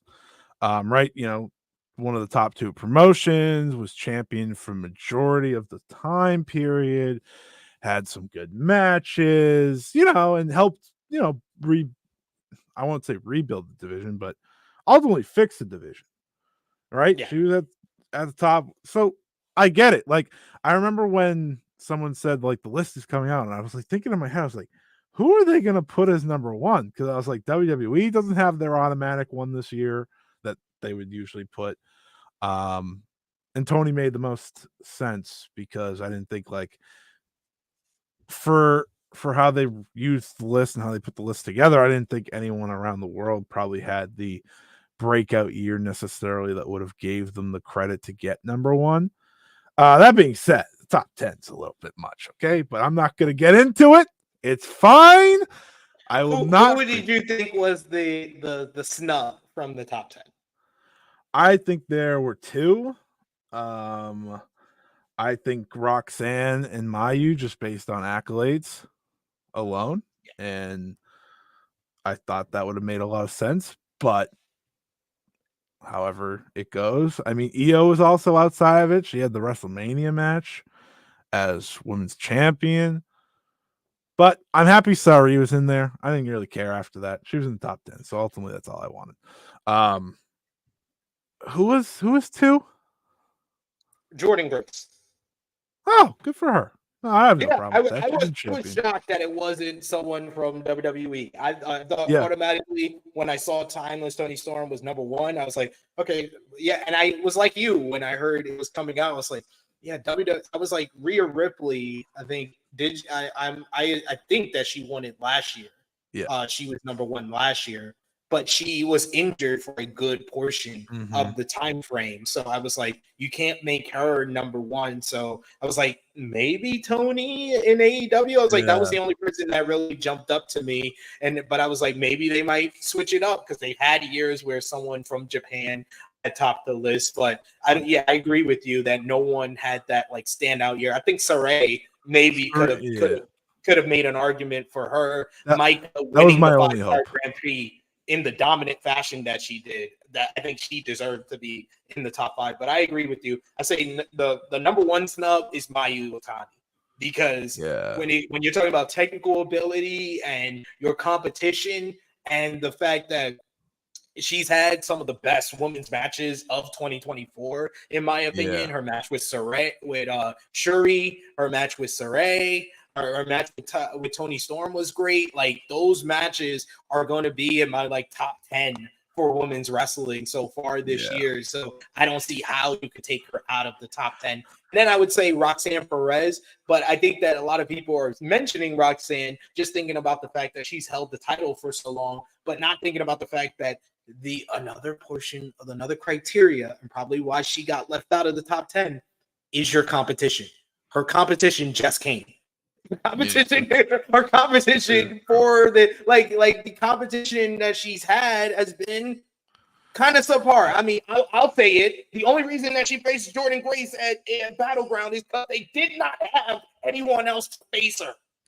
They literally had to turn Lola Vice, who was one of their best heels, up-and-coming heels, babyface, to face her at Heatwave. That's how bad it was for her competition in the ring in NXT. You're absolutely right. I can't think of too much of the reasoning because I read some people that are high on this list and I'm like, well, that doesn't make sense to me. So like, I think Mayu should have like walked in to the top 10 with no doubt about it.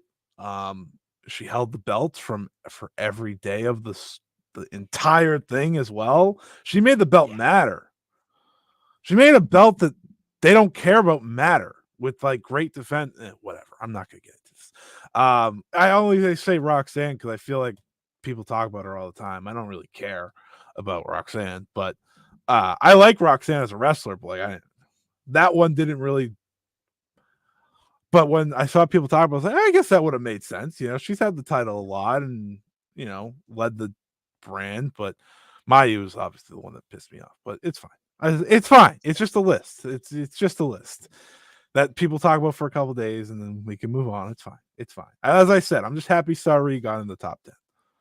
Yeah. I said Roxanne's had a great year. I think she's one of the best Belle, but the reason why she's not in the top 10 is because her competition sucked during the time period. Her competition, which is valid.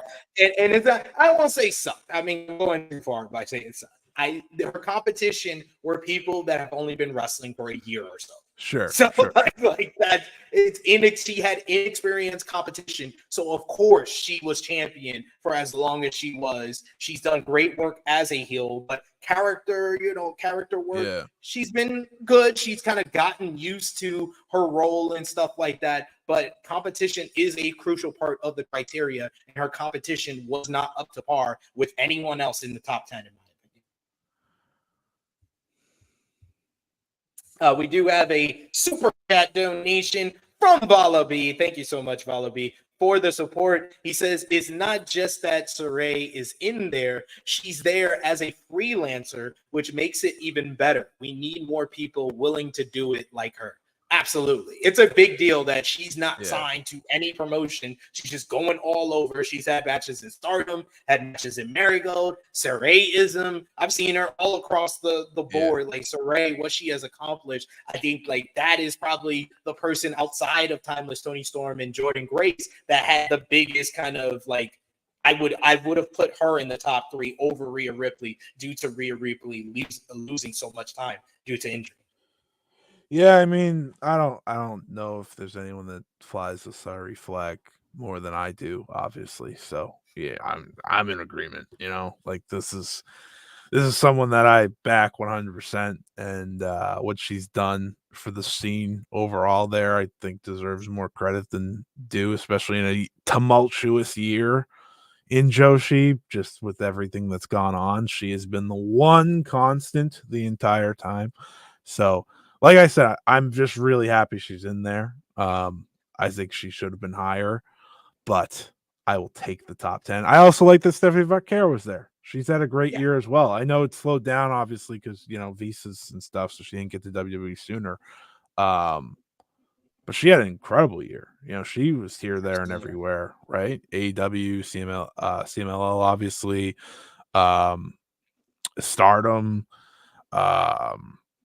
she was the New Japan Strong Women's Champion, CML Women's World Champion.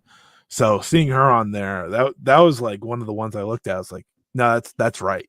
She needs to be in that top 10. I didn't care what number she got. It's just like when I saw her there, I was like, yeah, I mean, it got quiet these past couple months, so you forget, but what a year she had. So absolutely. The list is a subjective thing at the end of the day. It's a list.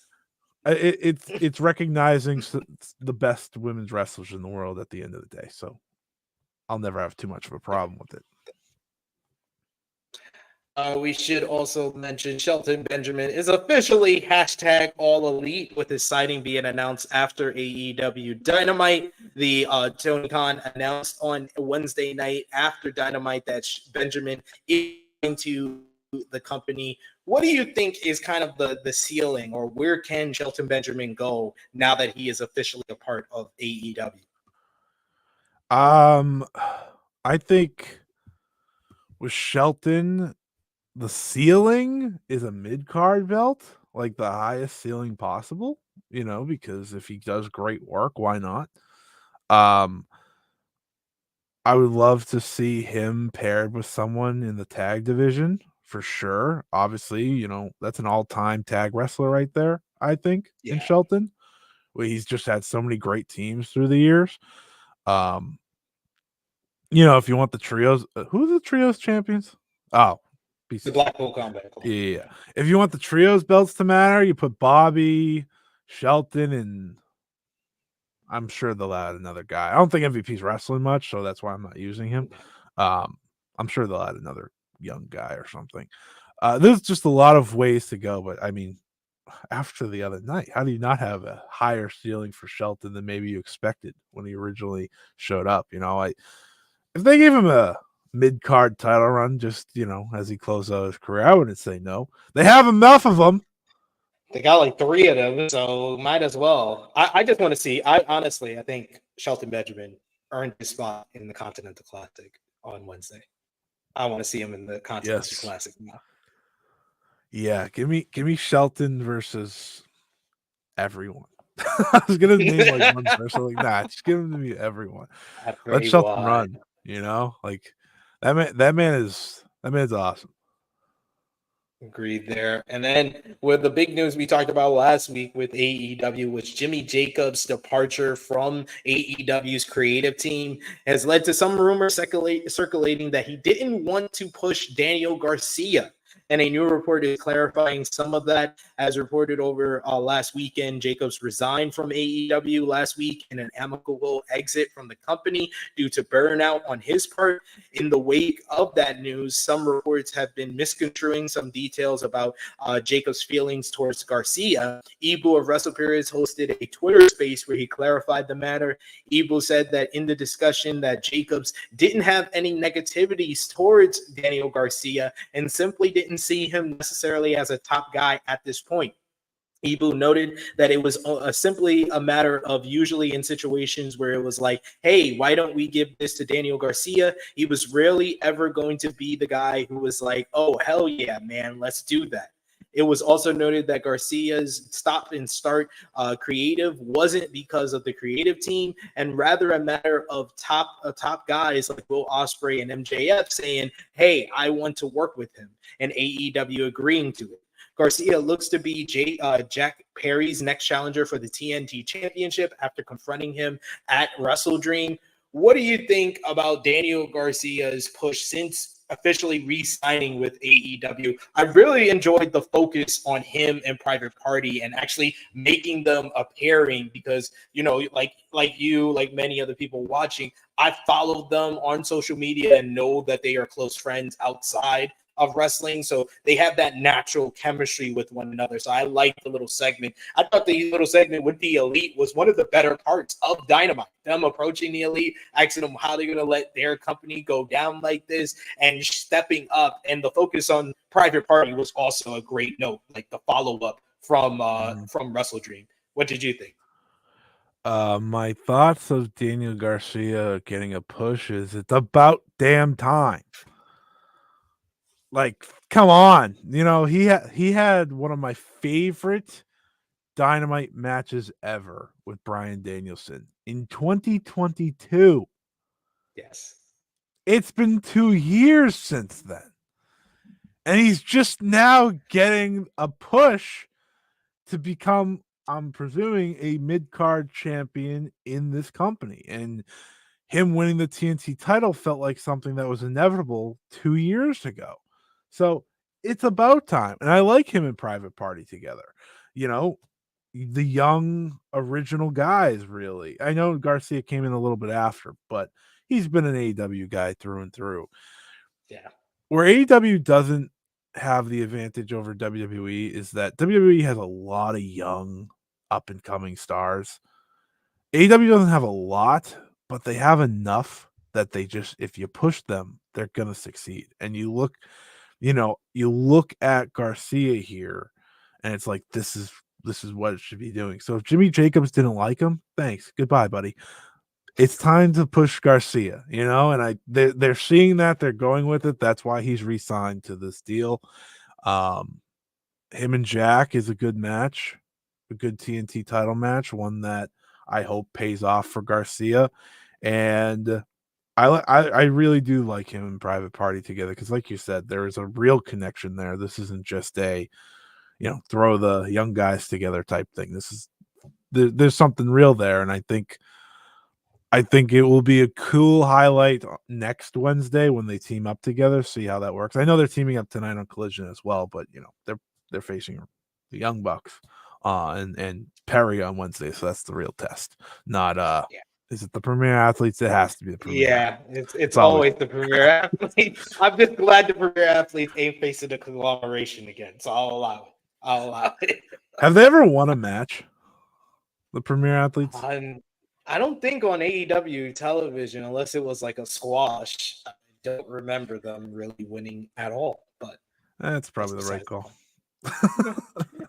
AEW Rampage last night. The show featured Mark Briscoe beating The Butcher in a solid opener. You also had Kyle O'Reilly defeating Aaron Solo. Post-match, O'Reilly challenged Kazuchika Okada for the AEW Continental Championship. They will first also tonight on Battle of the Belts 12, which will air following Collision.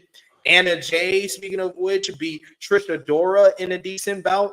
Post-match, Mariah Murray cut a promo on Anna ahead of their AEW Women's World Title Eliminator matchup at Battle of the Belts. And in the main event, it was Private Party defeating MXM Collection in a pretty good matchup as Private Party gained some more momentum as they get ready to try to go after the AEW World Tag Team titles again. And it should be also noted, according to Wrestling Observer newsletter, AEW Rampage will be ending by the end of this year as of right now. And sorry, Rampage, I don't think I'm going to miss you. I haven't watched Rampage in I may have not watched Rampage at all this year. Now I think about it. If I it used to wasn't like for this show, I wouldn't watch Rampage on my Saturday morning. I literally don't watch it live on Friday nights. I watch it Saturday morning before the show. Yeah, that's probably a good call. That's probably a good call. Remember when CM Punk returned on Rampage? Remember when Lucha Bros and Young Bucks had a great match on Rampage? Yeah. Remember when Kenny and Christian Cage fought on Rampage? On the first one? Remember when Darby, Andrade, and Sammy Guevara tore it up in a three-way on Rampage? I do. Remember when CM Punk made Rampage his show for like the first month or two of his return? Like he just kept wrestling on Rampage, and I was like, remember we had CM Punk versus Danny Garcia on Rampage? I do vividly. Once CM Punk stopped being the center point of that show, it slowly, I want to say declined because like they put on some random great matches on there, but unfortunately that's just become like the house of Takeshita's squash matches for the past year. So pretty much, and random tag team matches when they want to build somebody on Private Party. So I Private Party's been doing well over the last couple of months. So there you go. And then finally, finishing out with the Converse ROH TV on Honor Club. The show featured Athena beating Lady Frost in a Proving Ground matchup. You also had AR Fox beat Jack Cartwheel in a nice high-flying showcase. Nick Wayne made his return to Ring of Honor in a win over Brian Cook. And Commander became the number one contender for the ROH TV title by picking up a win over Willie Mack. So that was all from ROH TV, and that's another show that I probably wouldn't watch if I didn't do a review on Thursday. Check out me and Kate usually over on the Fightful main channel. But moving on over to WWE, Scott. Last night, you also had WWE Smackdown, and that show featured Solo Sikoa kicking off the show to give Roman Reigns until the end of the night to acknowledge him. This led to Intercontinental Champion Jey Uso making his surprise appearance on the show to interrupt and talk some sense to his little brother about splitting up the family by bringing in the Tongans and Jacob Fatu. Solo responded by telling Jey to acknowledge him, but Uso refused. Jey then ran into Roman Reigns and Jimmy Uso backstage, with Reigns telling Jey that he was proud of him and the family is as well. But Jey told him no yeet. Roman then decided to acknowledge Solo in the main event segment, but Sikoa didn't think that it was enough. He said that he wanted Reigns to acknowledge him as the tribal chief, or else. Solo revealed that the Bloodline had attacked Jimmy before they came out to beat down Roman.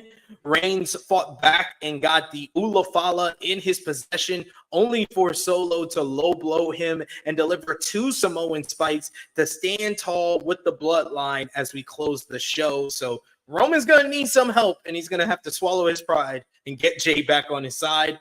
Meanwhile, I guess you can call him a secondary character, even though he's the undisputed WWE champion, Cody Rhodes was at the top of the second hour on this show instead of like all over the show like the Bloodline was. Cody hyped up the Crown Jewel Championship and challenged Gunther to show up to SmackDown next week to confront him. Nia Jax and Candice LeRae defeated Bayley and Naomi, with Candice actually pinning the former WWE Women's Champion Bayley. Lash Legend picked up a big win, bodying Piper Niven with a big slam to pick up the victory and a big upset win.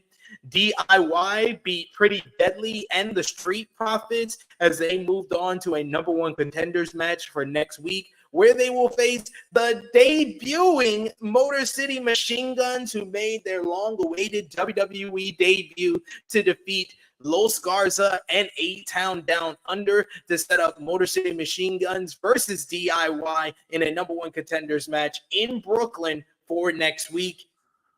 I mean, the big talking point here had to be the Bloodline, but also Motor City Machine Guns debuting. We talked a little bit about the Motor City Machine Guns debuting, but what do you think about this has to be, I guess by Paul Heyman standards, the sixth inning of the bloodline story as Solo. I think Solo, I will give Solo credit because I've been very critical of Solo. I think he plays the little brother role. The little brother that is only in charge because the older brother stole the car and is on punishment. So when the parents leave for the weekend, the little brother is in charge of the big brother. That's how Solo's character comes off. And I think he's playing it to a T.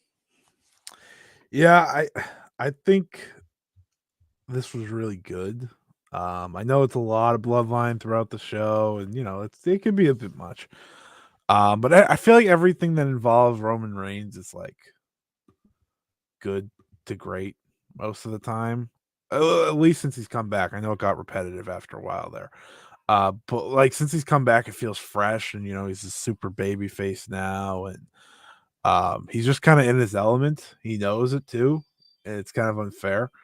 I thought the Jey Uso segment was great. Not the one before that was fine, but the one between those two was great.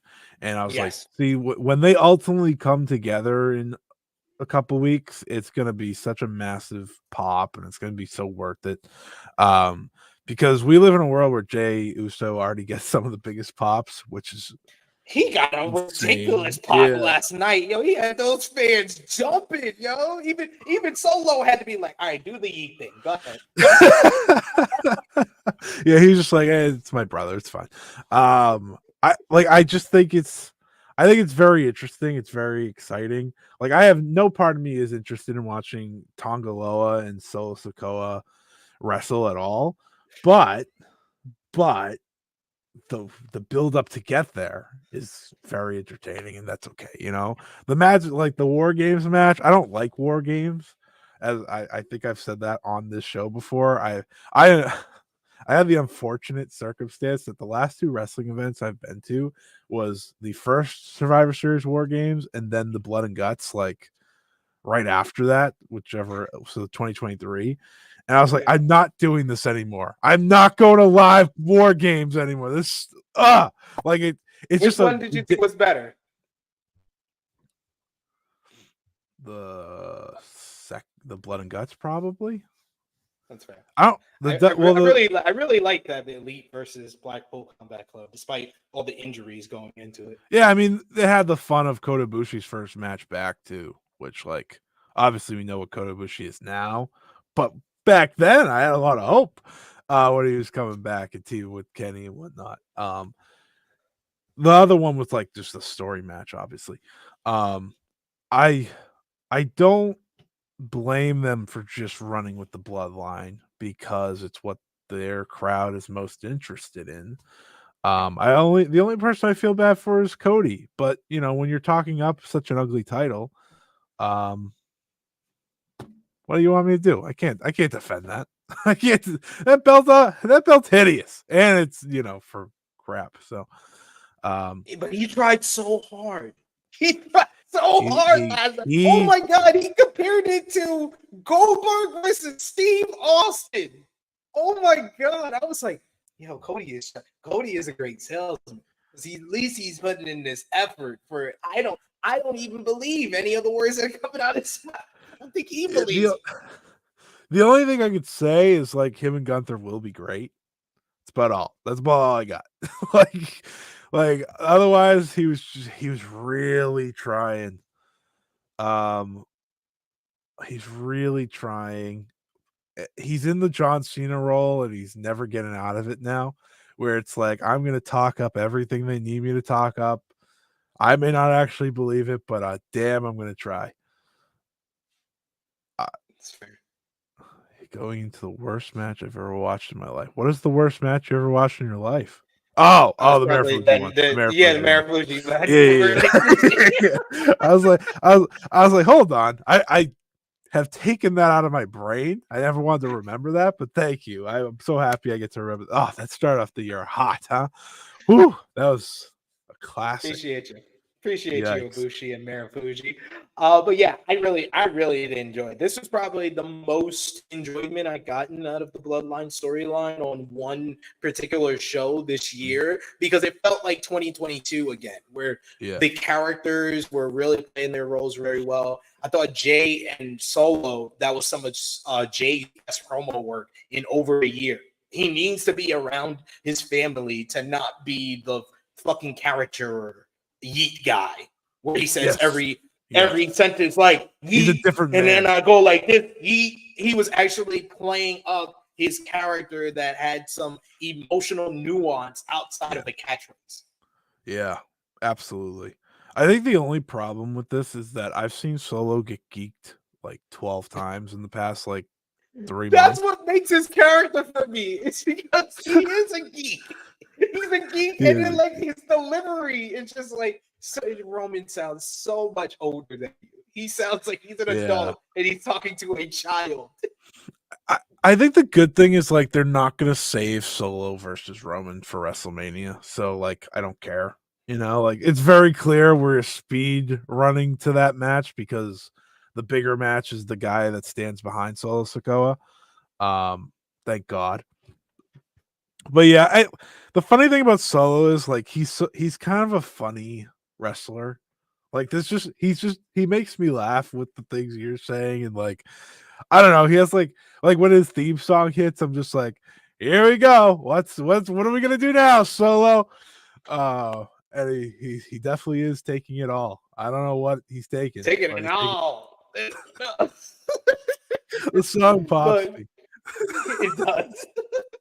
But speaking of the Bloodline, The Rock was in the news last week. We talked about it. It was previously reported that The Rock was currently not scheduled for WrestleMania 41, according to Dave Meltzer on Wrestling Observer Radio. In the comments section of his recent Instagram post, the final boss debunked those rumors when asked if it was true. Rock wrote, "Don't believe any of that bullshit." WrestleVotes also noted that, yes, The Rock has remained in plans for WrestleMania 41. The Rock took to social media to reflect on the reaction that he got at WWE Bad Blood, and he wrote, "Hard to describe this reaction in the arenas when this moment takes flight.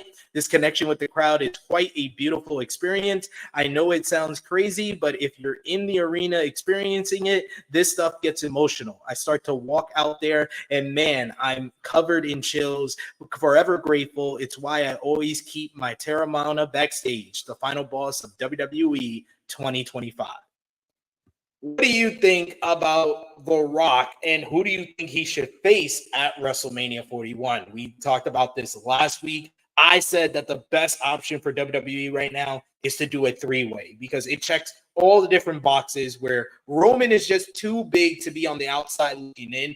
I thought following WrestleMania, the plan would be for Cody versus Rock at WrestleMania 41. And I think these two guys are two of the top stars, but Roman is just too big as a babyface to be left out in the cold facing Solo one-on-one or facing Jacob Fatu one-on-one. He needs to be involved in that situation as well. And I think that Rock and Roman can be saved for the following year in like 42.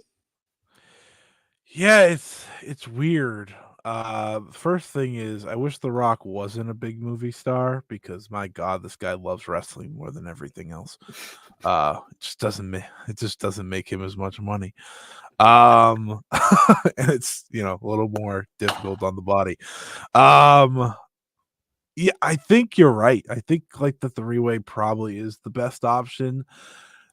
I always thought The Rock versus Cody would never happen because Roman wasn't staying out of the main event, guys. Come on now. Don't be ridiculous. Come on, guys. Like, no one has more power in this company than Roman Reigns at the end of the day. I know it's The Rock, but guys, Roman Reigns is not missing a main event. If you were putting him on WrestleMania, he's not just doing an undercard match. I'll tell you that right now. Honestly, like,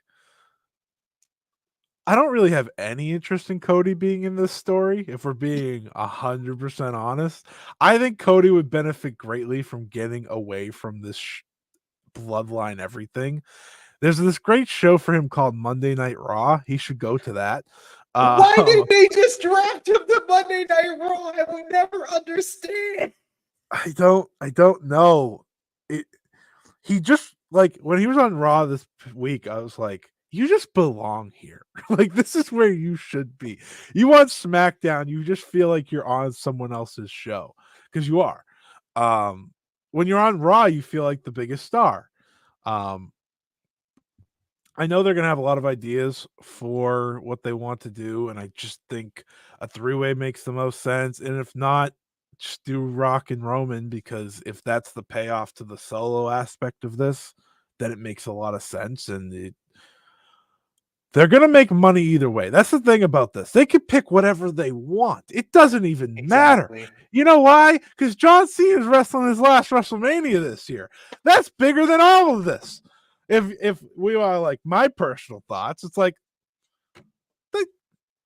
no matter what, they can do whatever they want. Next year is. I've had that conversation with so many people. Like, how does AEW get back on top? Well, it's not WWE slowing down. They have the cheat code of John Cena for next year, so it's just a matter of being AEW, which I think they're doing better at lately, is being AEW and not catering to everyone. Does not work at all. That's WWE stick. You got to be Exactly. But yeah, I think three-way is the best option right now. Ask me in 2 months when they shoehorn Cody back into all this somehow, because I like the Kevin Owens stuff. That interests me. I do too. And Speaking I think that's a big setup. This is why you're a good co-host, because you segued nicely into the next topic. The last word on Kevin Owens' WWE contract was that he had not signed yet, and his deal is expected to be up at the end of the year. The Wrestling Observer newsletter notes that there have been conflicting reports about Owens' status, with some saying he's close to signing and others saying he could leave in January. Some suggest that if he does leave, he will go to All Elite Wrestling. However, the Wrestling Observer newsletter notes that multiple people have said that Owens has in fact signed as far back as Bash in Berlin and is being kept quiet. This has yet to be confirmed. Those closest to the situation wouldn't confirm or deny anything, simply saying that whatever Owens' status is, he wants to keep it kept secret for now. Kevin Owens says that he's not allowed to appear on SmackDown amid his feud with Cody Rhodes and doesn't know when or if he'll return to WWE. Owens posted a new video on his Twitter account ahead of last night's SmackDown, advancing his storyline with WWE, noting that he has been asked to stray away from SmackDown because of his attack on Rhodes and particularly feels hurt by Randy Orton betraying him.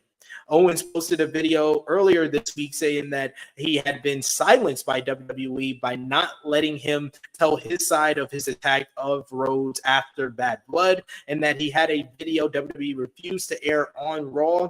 Orton had sent Owens a message on the UK tour vowing to kick Owens' ass when he gets back to the States. Owens said that in the new video, I would never have done that to you. And talking about Orton, I thought what we had was different. I can't believe you picked Cody Rhodes over me. He added that between WWE's disrespecting him and Randy betraying him, he doesn't know if or when he will return. Orton was then on SmackDown where he wanted to face Kevin Owens at Crown Jewel, but Nick Aldis says that he couldn't make that happen for him and that the message was coming from up above. So Orton said he'll go have a talk with his boss, which is, of course, Triple H. I am really enjoying this storyline and the elements of realism that they're putting in. I think that's always been like the crucial factor of the Bloodline.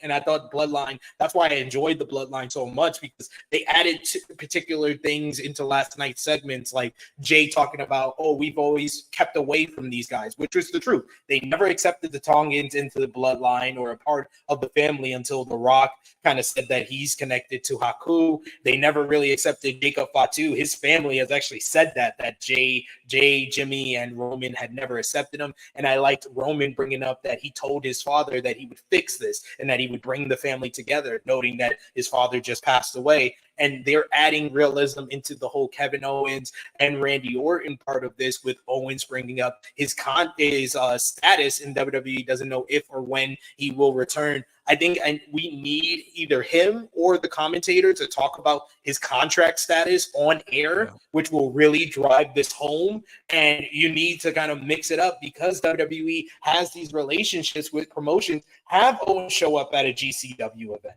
Have Owens show up in Japan and be in the crowd at like a Marigold or a Noah show. Like, they could do little things that elevates this story even further. Yeah. Funny enough, he was at a Marigold show a few months ago. Yes. At the Cork, and he was standing up top.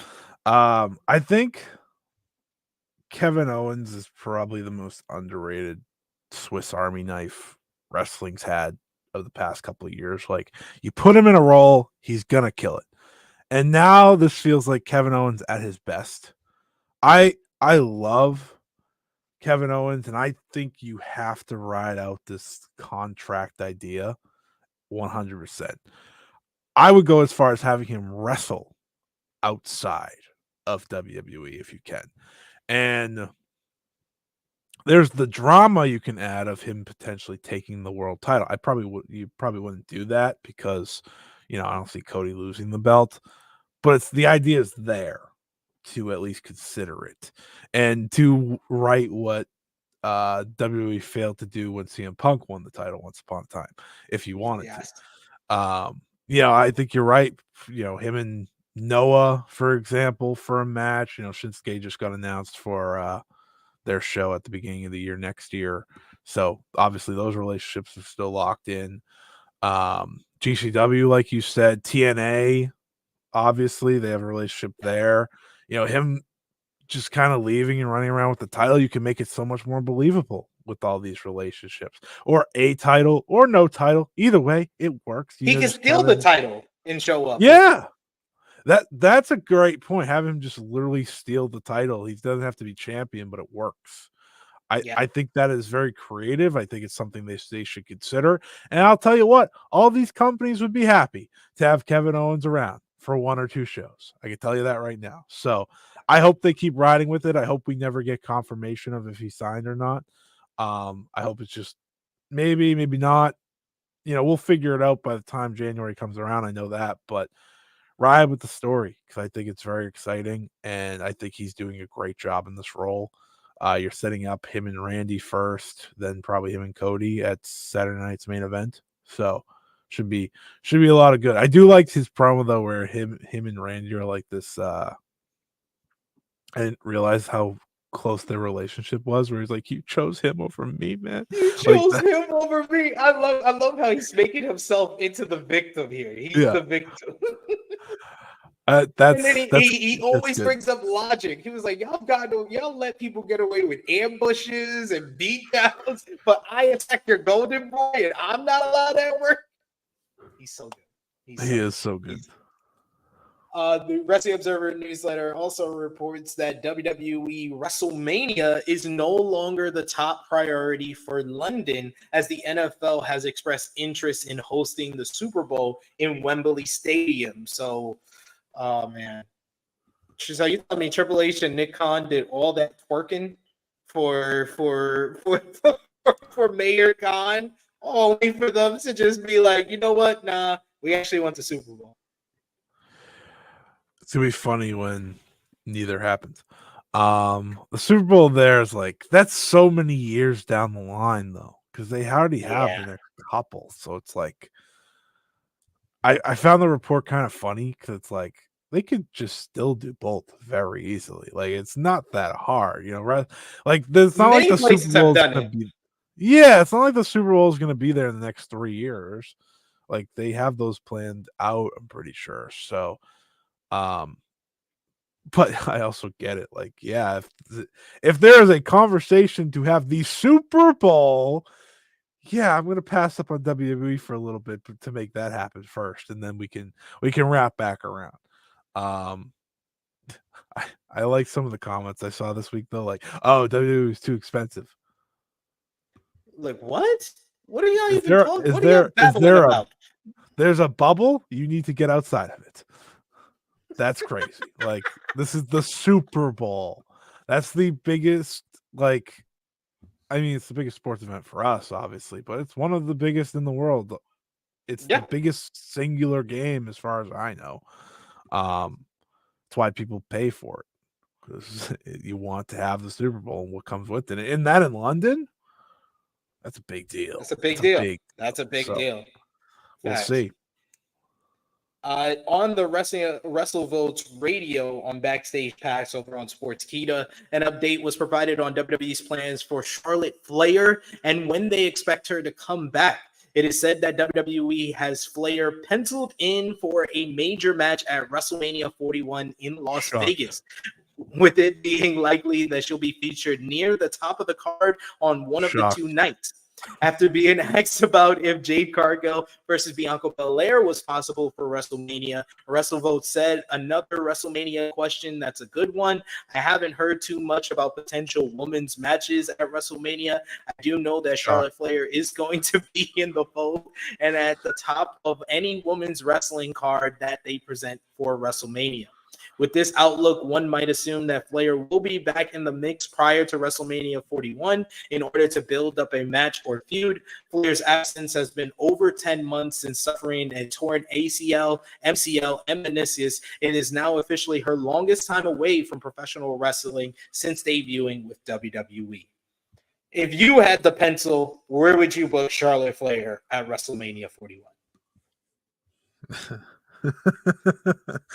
I don't know. Charlotte hasn't wrestled like for the past like 3 years, as far as I'm concerned. Like, she's taken so many breaks. Like, I feel like she's just never here. And the ACL is obviously brutal.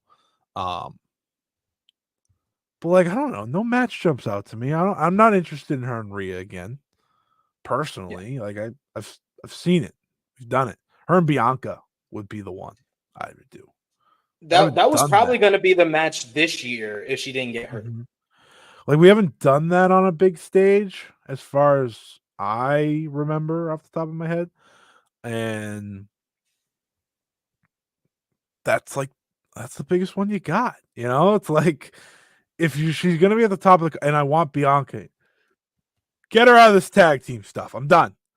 Bianca's been wasted long enough. Oh man, I've been talking about this all year, sir. What you have one of your biggest stars freaking playing babysitter. I'm watching Io and Bianca wrestle in this tag match on Raw the other day, and I'm like, why are we wasting talent? Like, I don't mean to be mean, but Liv Morgan and Nia Jax are the champions right now, and this is what these two are doing. Tiffany Stratton makes a lot of sense too. If Tiffany's champion, that's a good shout as well. I'm actually okay. You know what? I'm in on both. I'm in on either Tiffany or Bianca. I'll just do Bianca because like we haven't done that yet on a big show, and obviously Bianca's the bigger star right now. But if you want to get Tiffany in a major spot, it makes a lot of sense. No matter what, Charlotte should be a heel. I can't stress that enough. I agree. Do not do this babyface stuff, please. I know her returning in a grand sense will be great and all, but I don't care. Make her a heel. I'm not with it. Yeah, make her a heel. And in one of the funnier stories that I've heard this week from wrestling, per political reporter Alex Insanti, Donald Trump is expected to do an interview this week with The Undertaker on his 6 Feet Under podcast. Meanwhile, Dave Bautista is no fan of Donald Trump, and the WWE alums took the opportunity to mock the former president on the Jimmy Kimmel Show. The actor and former wrestler appeared in a video on Kimmel's show where he took some shots at the Republican presidential candidate, which led to The Undertaker, Kane, and Donald Trump releasing a social media video where they said they're the political party against Kamala Harris, Dave Bautista, and Kamala's vice president. So, Undertaker, you never cease to amaze me. I was like, I saw this news and I was like, not a shocker. Yeah, I don't really. Obviously, I don't talk politics much. I'm here to talk wrestling on like social and whatever. But when I saw this video and I watched it like 3 times, And I will share one little story. My friend's favorite he doesn't watch wrestling all the time anymore, but my friend's favorite wrestler growing up was Undertaker. And he still loves the Undertaker. But he texted me yesterday with that video, and it says, "Don't meet your heroes, kids."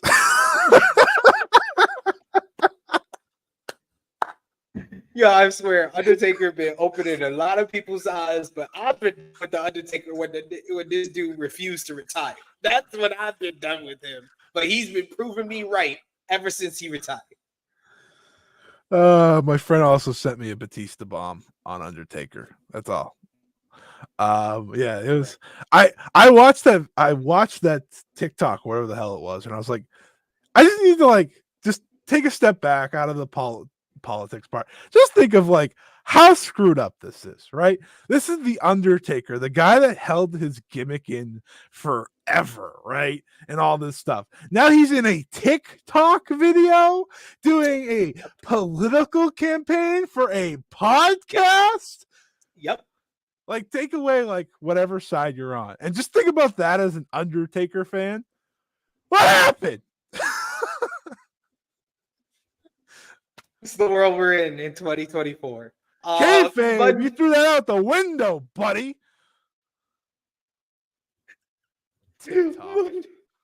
Monday Night Raw this week. The show was pre-taped, so if you were wondering why it wasn't that very good, I expected it. The show featured Rhea Ripley kicking off the show until she was interrupted by Miss Money in the Bank. By the way, doesn't Rhea Ripley kick off every Raw at this point?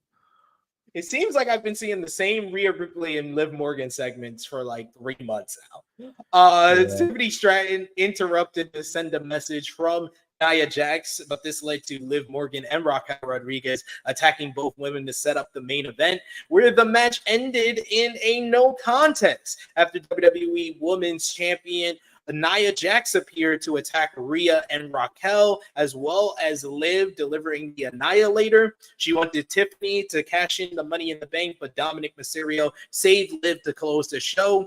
Bianca Belair and Jade Cargill beat Damage Control in a solid match to retain the WWE Women's Tag Team Championships.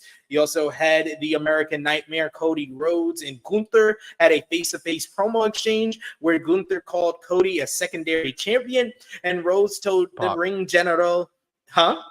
I said pop. Call him a secondary champion. Not even secondary to Gunther. He's just secondary on his own show. Cody's going to take him to deep waters that he's never been in when they face each other at Crown Jewel. You had the War Raiders made their return, picking up a win over Alpha Academy in the World Tag Team title tournament for the #1 contenders. And you also had Braun Breaker beat Kofi Kingston. Post-match, Breaker attacked Kofi and his New Day brethren, Xavier Woods, until Jey Uso made the save to set up their Intercontinental Championship rematch next week. But later in the show, the more important moment was Jey being approached by his twin brother, Jimmy Uso, who wanted to talk, but Jey refused, playing up these characters very, very well here. And I said it on our Raw review this week. I was like, that 2-minute segment with Jey and Jimmy was the best part of this 2-hour show.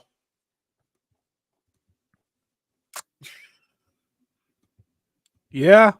I mean, it was the only part that probably matters moving forward. So yeah. Between that and watching Io get to wrestle for 2 seconds, that's about all I got. I don't get to watch Io wrestle and try much. So when I get to see it, I get I'm happy to see it. That was my takeaway from that entire show. I guess the good thing is it's only 2 hours. Yeah. But I'll tell you, the first 2 weeks of this 2 hours, I'm like, this show is actually better when it was 3. Unfortunately, I think they figured out the pacing and whatnot for the 3 hours, and now they're like, I don't know, man. I don't know how to do this. And I'm like, isn't NXT 2 hours? Isn't SmackDown 2 hours? Why is this so difficult for you? You do 2-hour shows every week. Why is Right. it difficult to do it with Raw? Why can't you give us the same quality Raw as we got the 3 months prior when it was 3 hours, when it 2 hours? Why? Yeah. I'm just very much confused by all of this. Fightful Select has an update on the status of Brock Lesnar amid rumors that he could be making a return to WWE in the near future. The rumors which circulated on earlier this week stated that Lesnar and WWE were in talks for a return. Fightful said that a high-level source in the company denied those claims, and they stated that there are no current plans in place for Lesnar to return. And if conversations have occurred, we've not been briefed on that. Lesnar has been absent from WWE since last year's SummerSlam. He was planned for a return at the Royal Rumble, but then the lawsuit against WWE and Vince McMahon got dropped. Were dropped and made public. Lesnar was anonymously referenced in the suit. As a result, his travel was canceled for the Royal Rumble and he was removed from plans. He had been planned for a program with Gunther that would last until WrestleMania. WWE also worked to remove Lesnar from WWE 2K24 outside of a few game modes at a great expense. Lesnar's merchandise was listed at a reduced price and no new products have been created.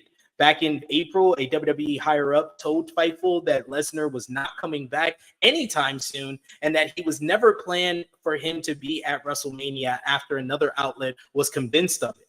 Lesnar is one of the several names that were not said to be mentioned on WWE in the last few months, including video package, promos, commentary, if possible.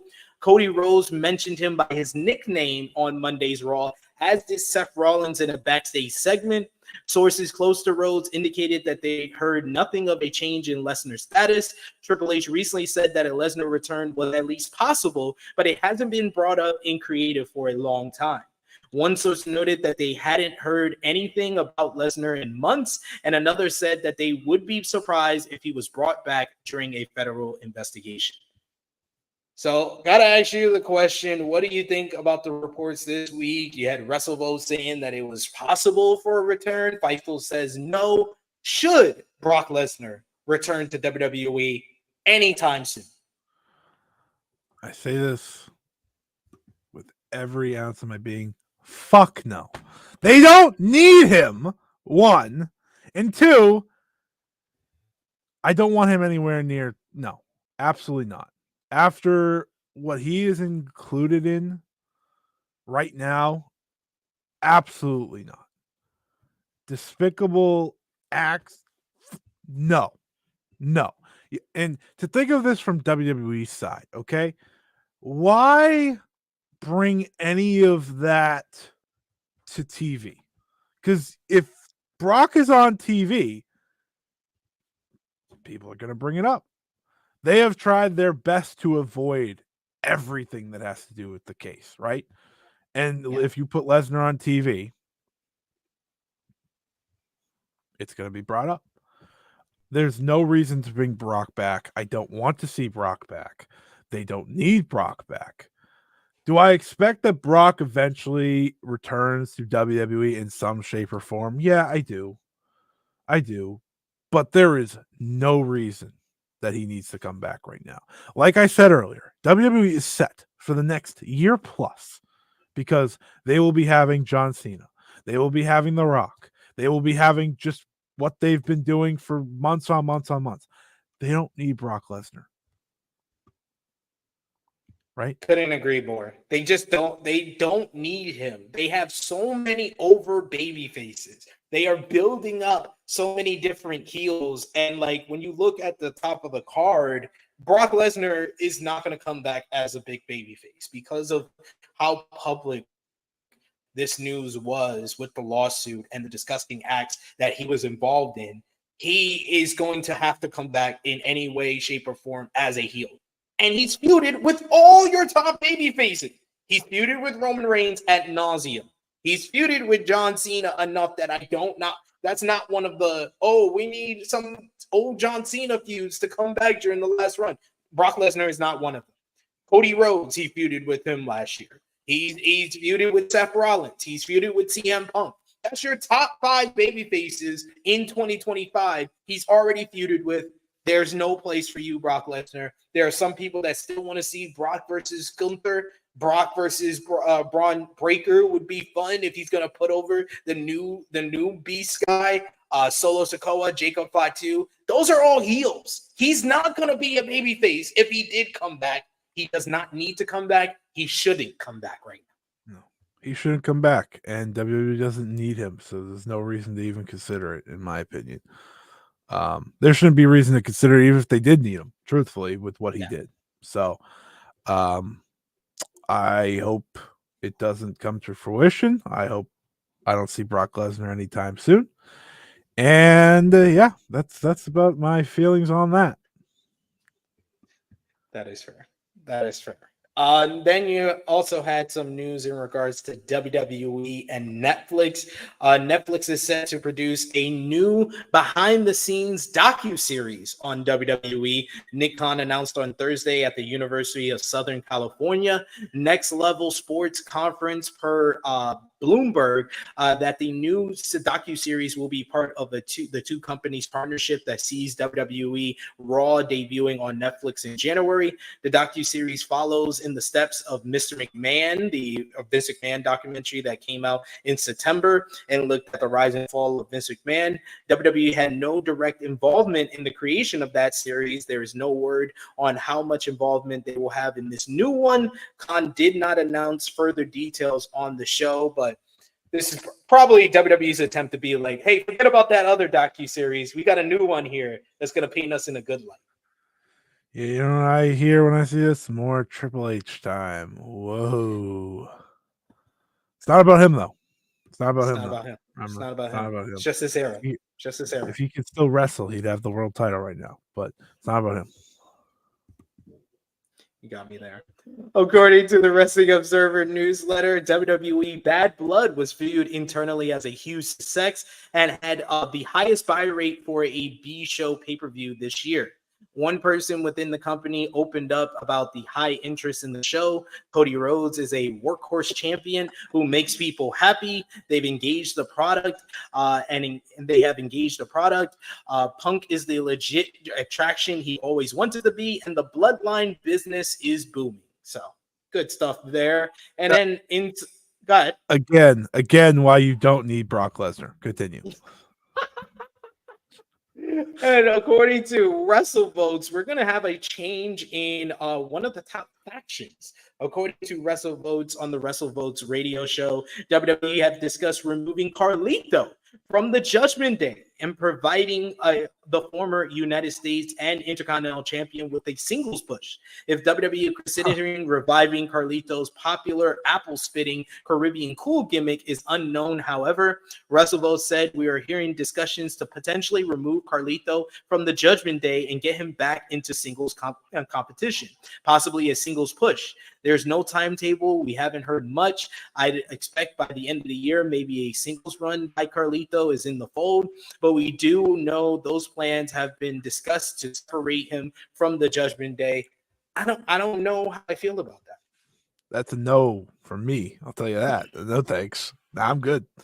It doesn't seem necessary at all, unless you're like just trying to feed Braun Breaker a guy at one point. Like, I like Carlito, but like he doesn't really move well now. No. So like, why would you put him in hiding him in tag teams and stuff was smarter to me.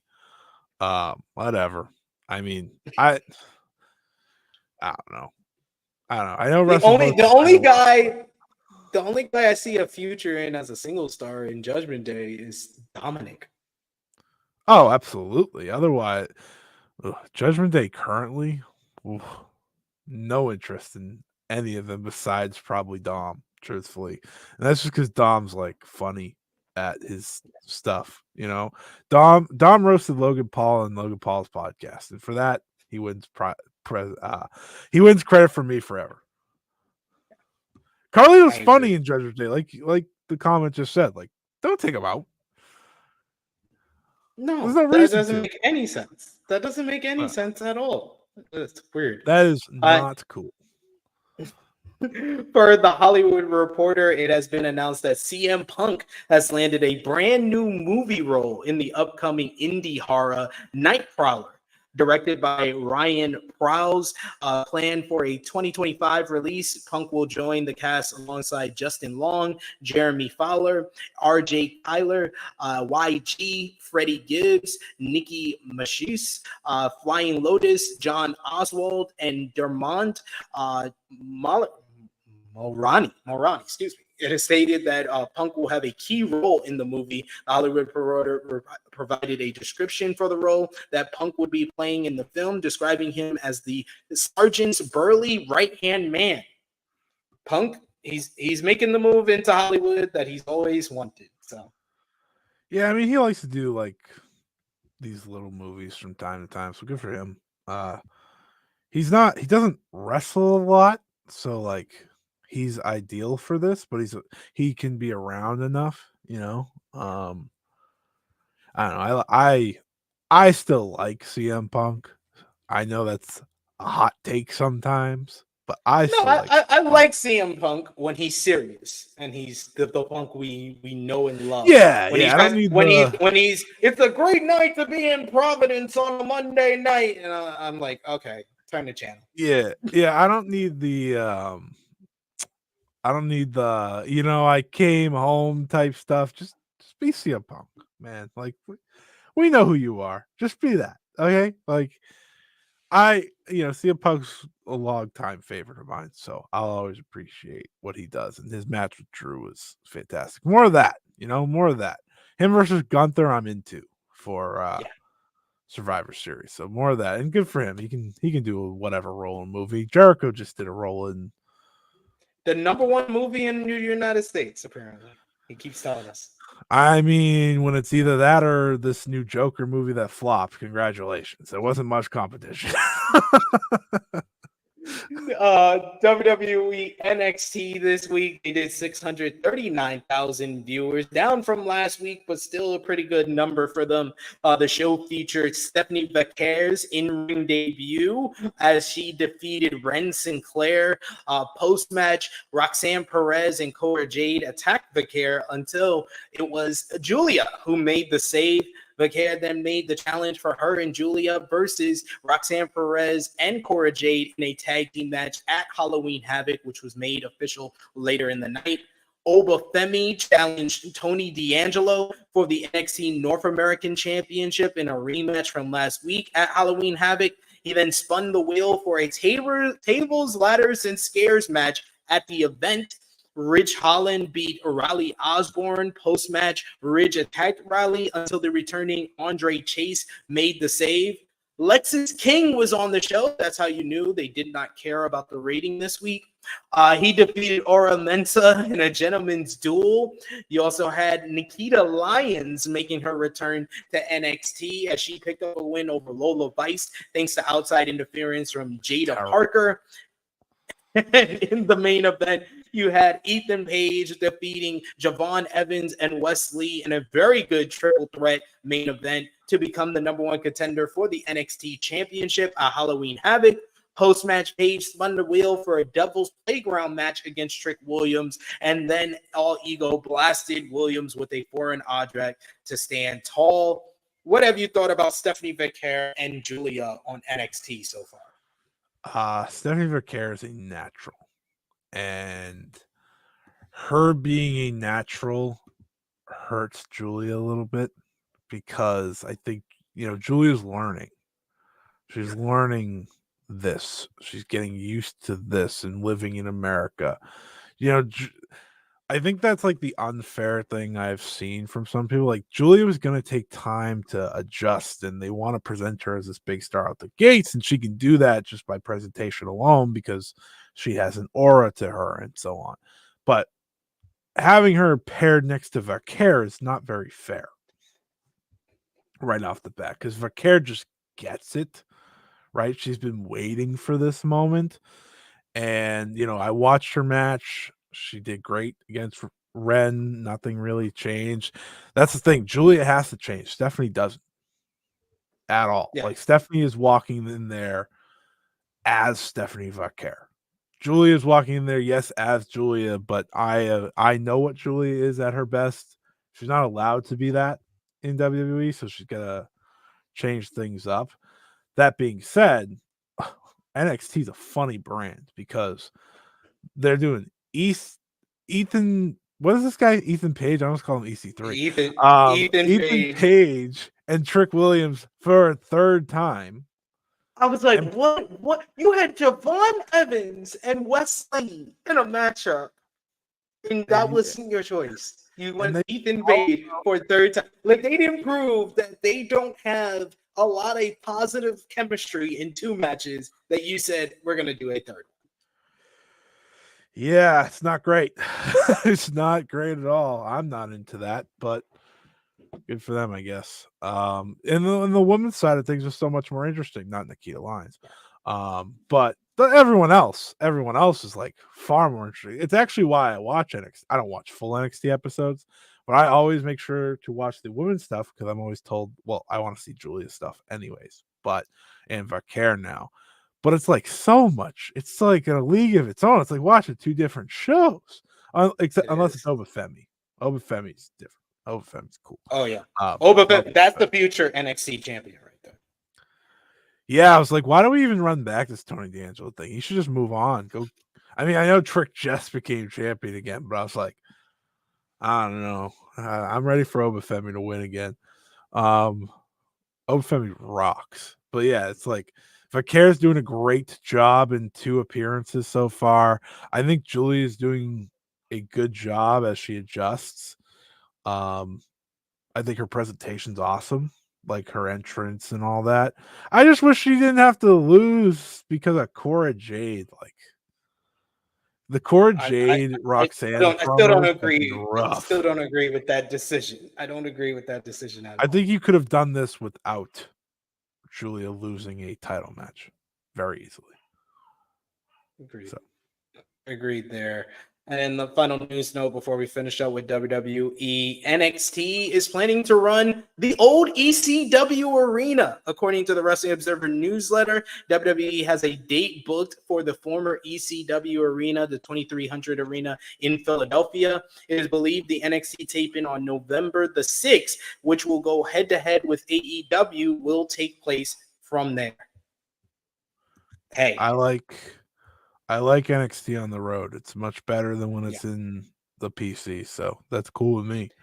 I prefer it in buildings like they did St. Louis than the All-State Arena in Chicago. That felt like a Raw or SmackDown light instead of like NXT. Yeah, I just like wrestling in smaller venues that are packed. Yes. So I think it'll be very cool for them to do that. And I think it's a good idea. I'm not saying AEW should be doing the 2300 arena, but I do think like AEW could really benefit from cool venues moving forward. Cause I don't know. I'm kind of sick of the big arena look for everyone. Same. Like I saw that St. Louis show. If you're only going to pack like a quarter of the building, then run the smaller building. Run the 5,000 seater, and then if you get 3,000, it still looks like it's packed. I still want AEW to run Hammerstein. Agreed. I'm never agreed there. But I think that'd be awesome. Obviously, one, it'd sell out, obviously, and 2, what a feeling that show would be, And sometimes I think that's way more important. Speaking of which, see, this man is known. It should be known for in some indie news. GCW announced this week that they are going back to the Hammerstein Ballroom. GCW are hoping to rewrite history from their first venture at the building from January of 2023 with a return to the Hammerstein Ballroom that has been officially announced. The People versus GCW event is scheduled for January 19th, 2025. And in the video package posted on social media hyping the show, there are several references made to the failure of their previous event and a push to rewrite their own history for a successful effort this time around. The general sale for the show takes place at 10 a.m. Eastern time coming up on next Friday, or this coming Friday, with a pre-sale taking place on the GCW's Patreon. So, do you think GCW can rewrite history? No. Nothing makes me want to rush to buy a ticket more than, yeah, we sucked doing this the first time. I was so confused by that presentation. Like, why would you? Yeah. I was like, what is this? That's the last. They're putting it on the talent. They went up and they were like, we're guilty. No, it's not the talent. It's the book of the show that sucked. Oh God. GCW. It's something. GCW. I don't know about the presentation there, but we shall see. Maybe I'll go again. I'll give it another try. NJPW Power Struggle. Oh, no, excuse me. Not Power Struggle. That's coming up in November. King of Pro Wrestling was on Monday. The show featured the long-awaited Zack Sabre Jr. versus Tetsuya Naito match, which turned out to be an excellent main event to finally crown Zack Sabre Jr. the IWGP World Heavyweight Champion. Post-match, Sonata officially challenged him for Royal Quest tomorrow. Then Shota Umino came out to huge boos, while Shingo Takagi came out for both men to challenge Zack Sabre Jr. for the title before Zack celebrated his win with TMDK to close the show. David Finlay picked up a win in a very good match over Hiroki Goto to retain the IWGP Global Heavyweight Championship. Post-match, Finlay challenged the injured Yuya Uemura, but was interrupted by Tai Chi, who came out to challenge and lay out Finlay to set up his next challenger. Doki turned into Demon Doki as he defeated Sho in a 14-second matchup. Post-match, Yoshinobu Kanemaru attacked Doki from behind, only for Master Wato to return to make the save. He went on to challenge Doki for the title at Power Struggle. Shingo Takagi beat Ryohei Uyoa in a very great hard-hitting encounter to retain the Never Openweight Championship.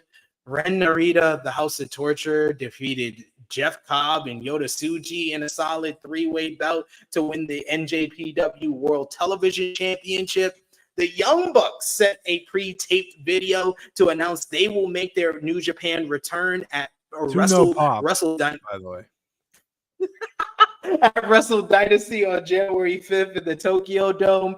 Hiromu Takahashi beat Mystico in a very good opener. The Intergalactic Jet Setters defeated Bullet Club War Dogs in a super fun sprint to win the IWGP Junior Heavyweight Tag Team Championships.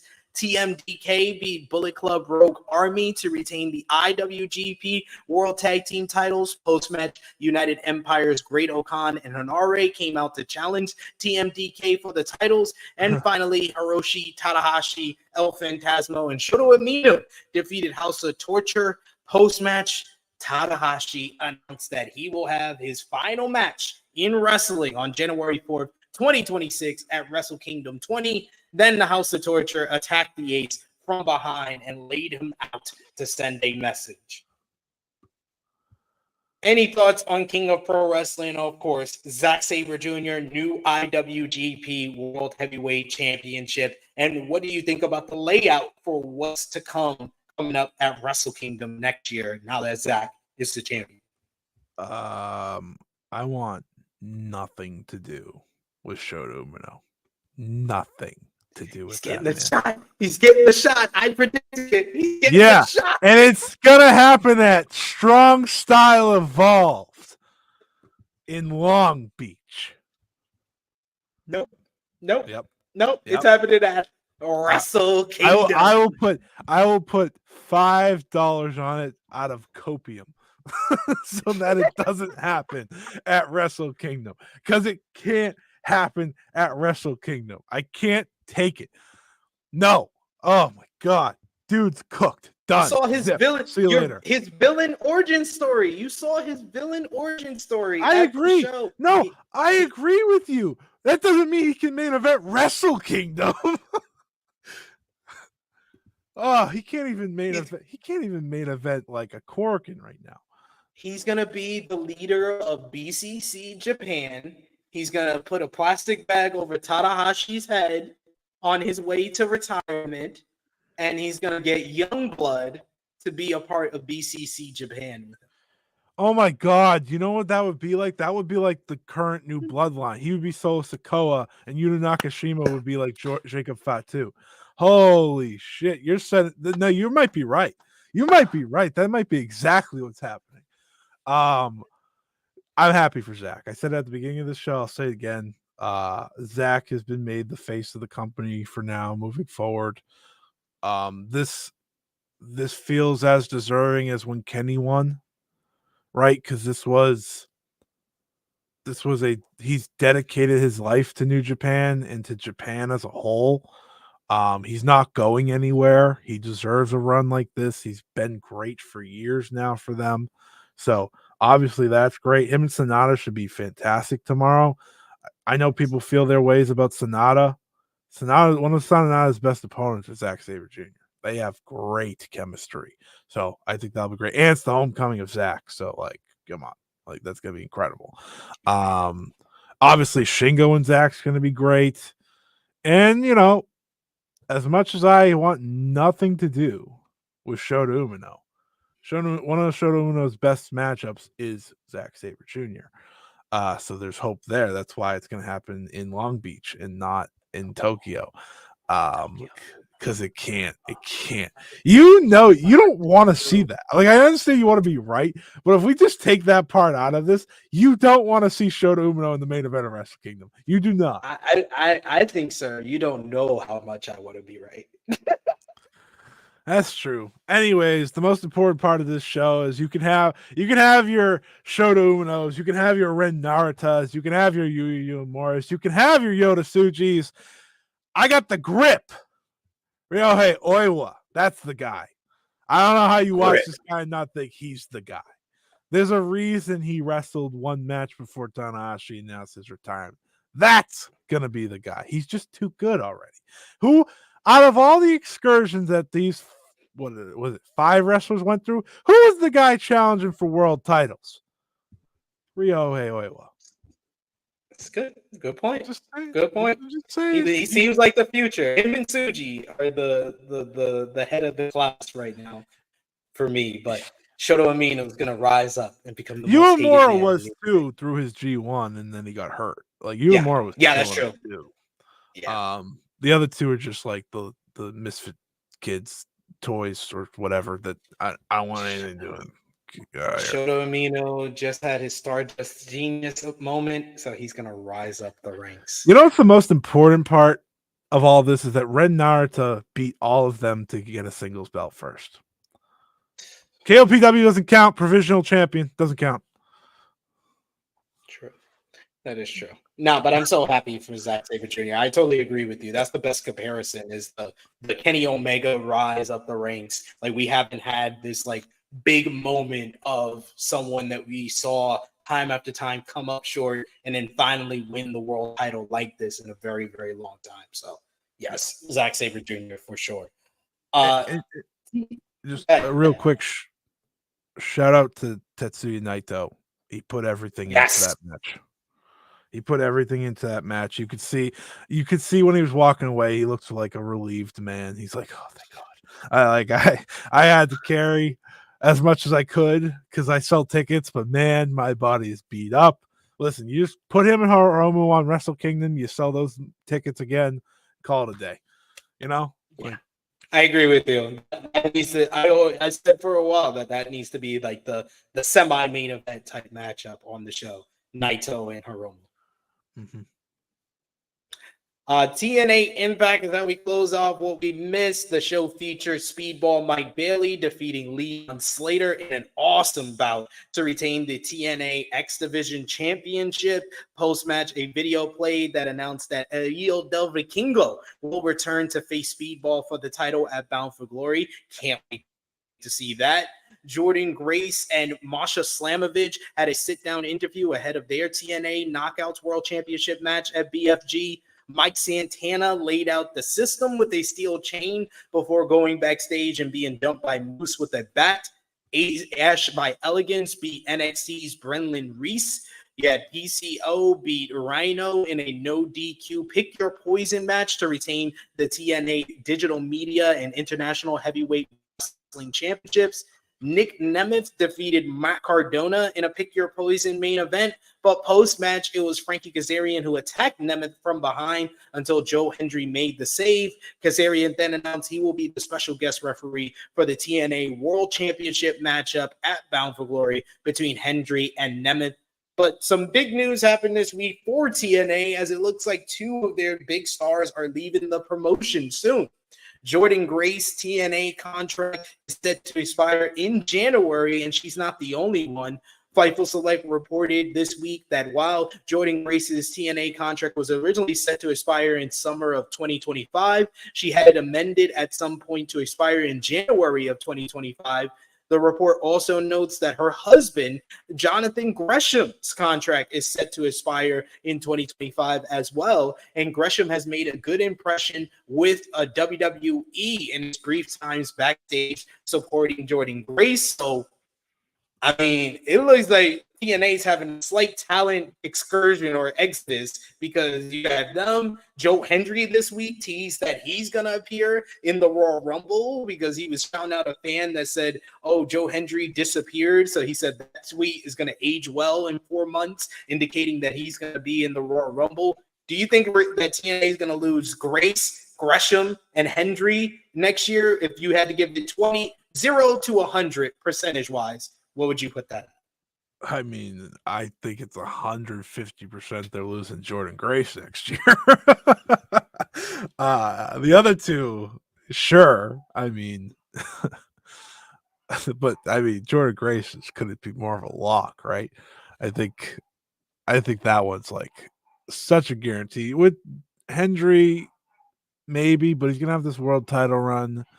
Probably be world champion when he does a Royal Rumble spot, right? We've seen that before with Grace and Mickie James once upon a time. So that wouldn't shock me. And Gresham, I mean, if WWE wants him, sure. I mean, why would he not go with Jordan if she's leaving? Yeah, I mean, they're probably going to lose them all. They're used to it. But I think Jordan's the lock, and then we'll see with Joe Hendry. I don't know when his contract's up, but I'm sure when I think it's the end of 2025 for him. A lot can happen till then. I don't know if he'll be as popular by then, and WWE may not have as much interest if he's not. So we'll have to wait and see on that one. But Jordan Grace for sure. Jordan Grace still being in TNA is a real shock, to be honest. Yeah, I think it's like most of us are believing that Grace is a lock to leave TNA in 2025. I think the fact that she got her contract amended was a big indicator of that. Yeah, for sure. TNA Wrestling also announced this week that Rhino and Bob Ryder will be inducted into the TNA Hall of Fame later this year. The induction will take place on the pre-show to Bound for Glory on Saturday, October 26th. We'll give a preview for Bound for Glory on next week's show, episode 300. TNA Wrestling has also announced that first-class member Casey Navarra has signed a multi-year contract with the promotion. Navarra has been featured as a tag team partner of AJ Francis in recent weeks, so congratulations to him. And on the other side of the spectrum, Jay Vidal has confirmed that TNA has granted him a release from the company. Fightful Select reported that Vidal recently asked for and was granted his release. He signed a multi-year contract in 2022. He was billed as the first openly gay wrestler in TNA. Vidal was frustrated, according to sources in TNA, that he was and has told people in TNA that he was frustrated with the creative process, and he felt like his stressing the importance of representation in the company as TNA's first openly gay wrestler wasn't reciprocated.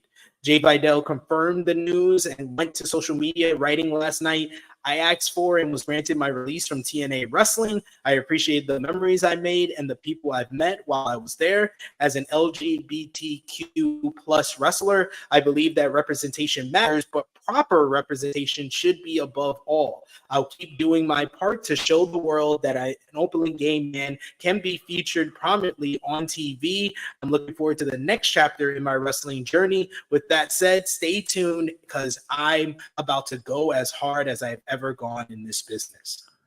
So hoping the best for Jay Vidal moving forward, especially because he's a talented guy, but sometimes just doesn't work out with certain companies. Yeah, I respect them letting him go because he wanted to go. I think that's always important.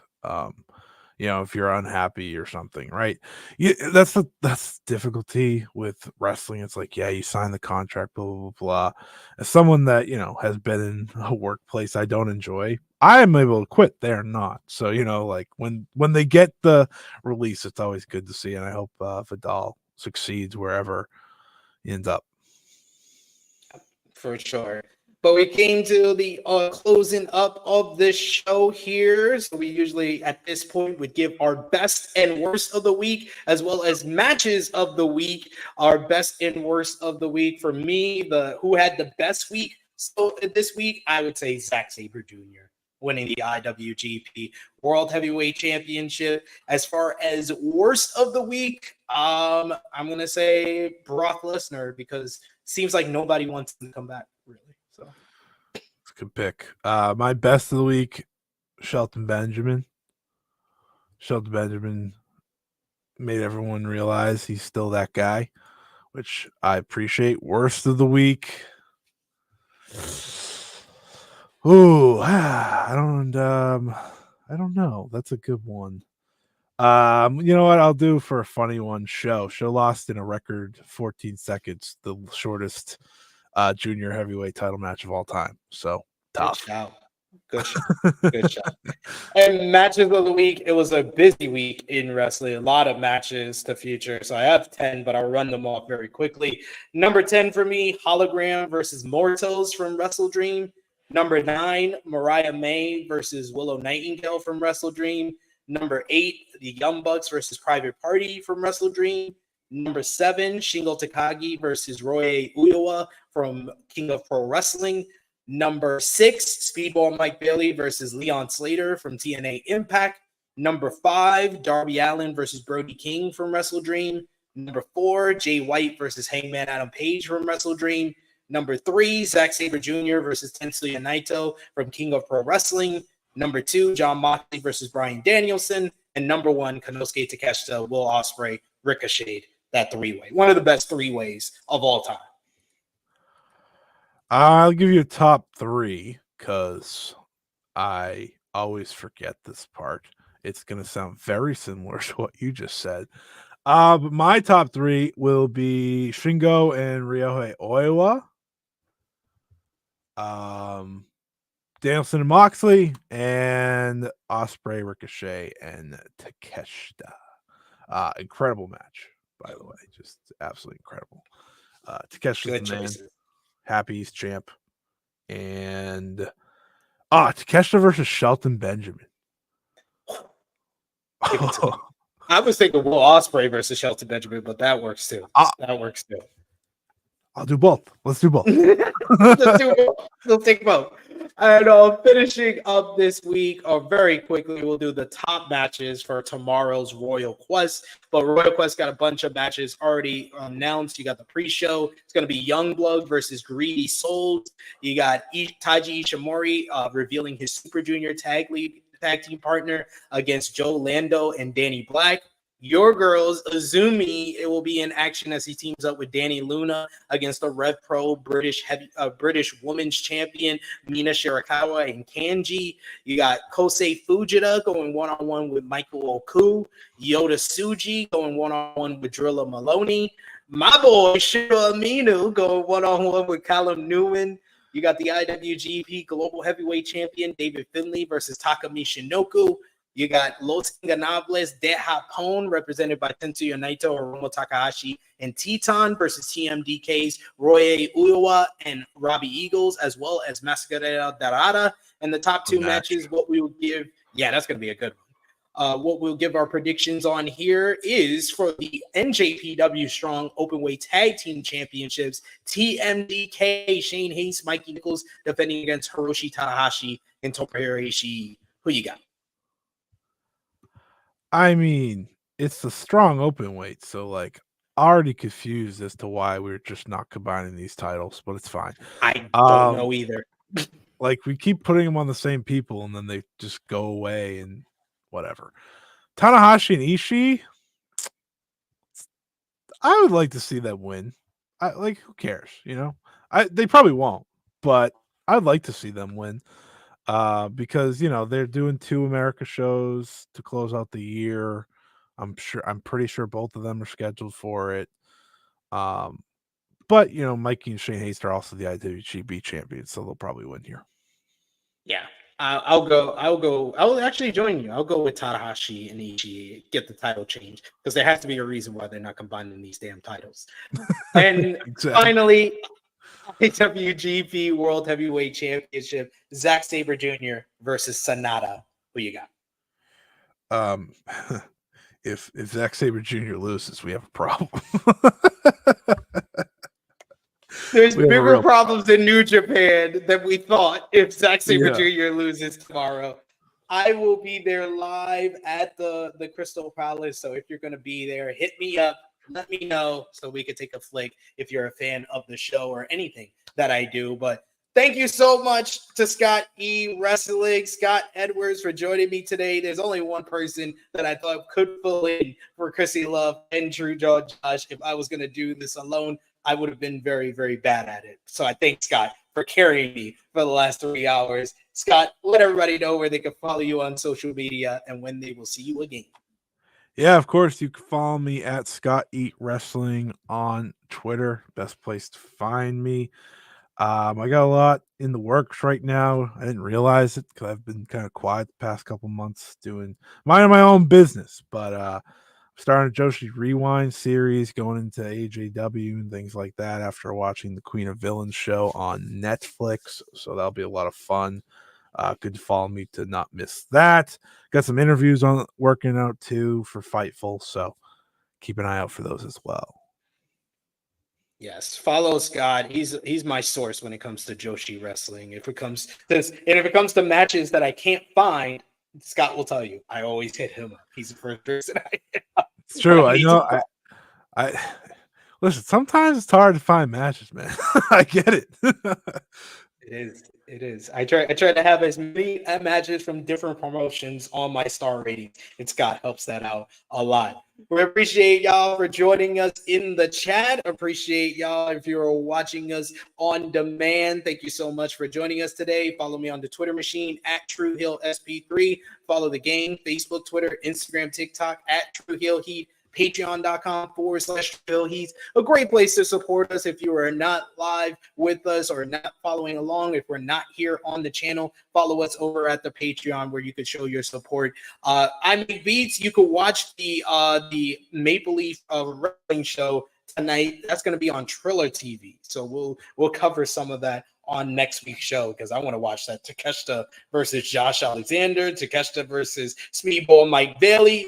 It's going to be a good one. It's going to be a good one. So check that out as well. And I will be back here live on Monday to review Royal Quest. I'll be at the show tomorrow. So nothing on the channel tomorrow here, but join us live on Monday for a Royal Quest review.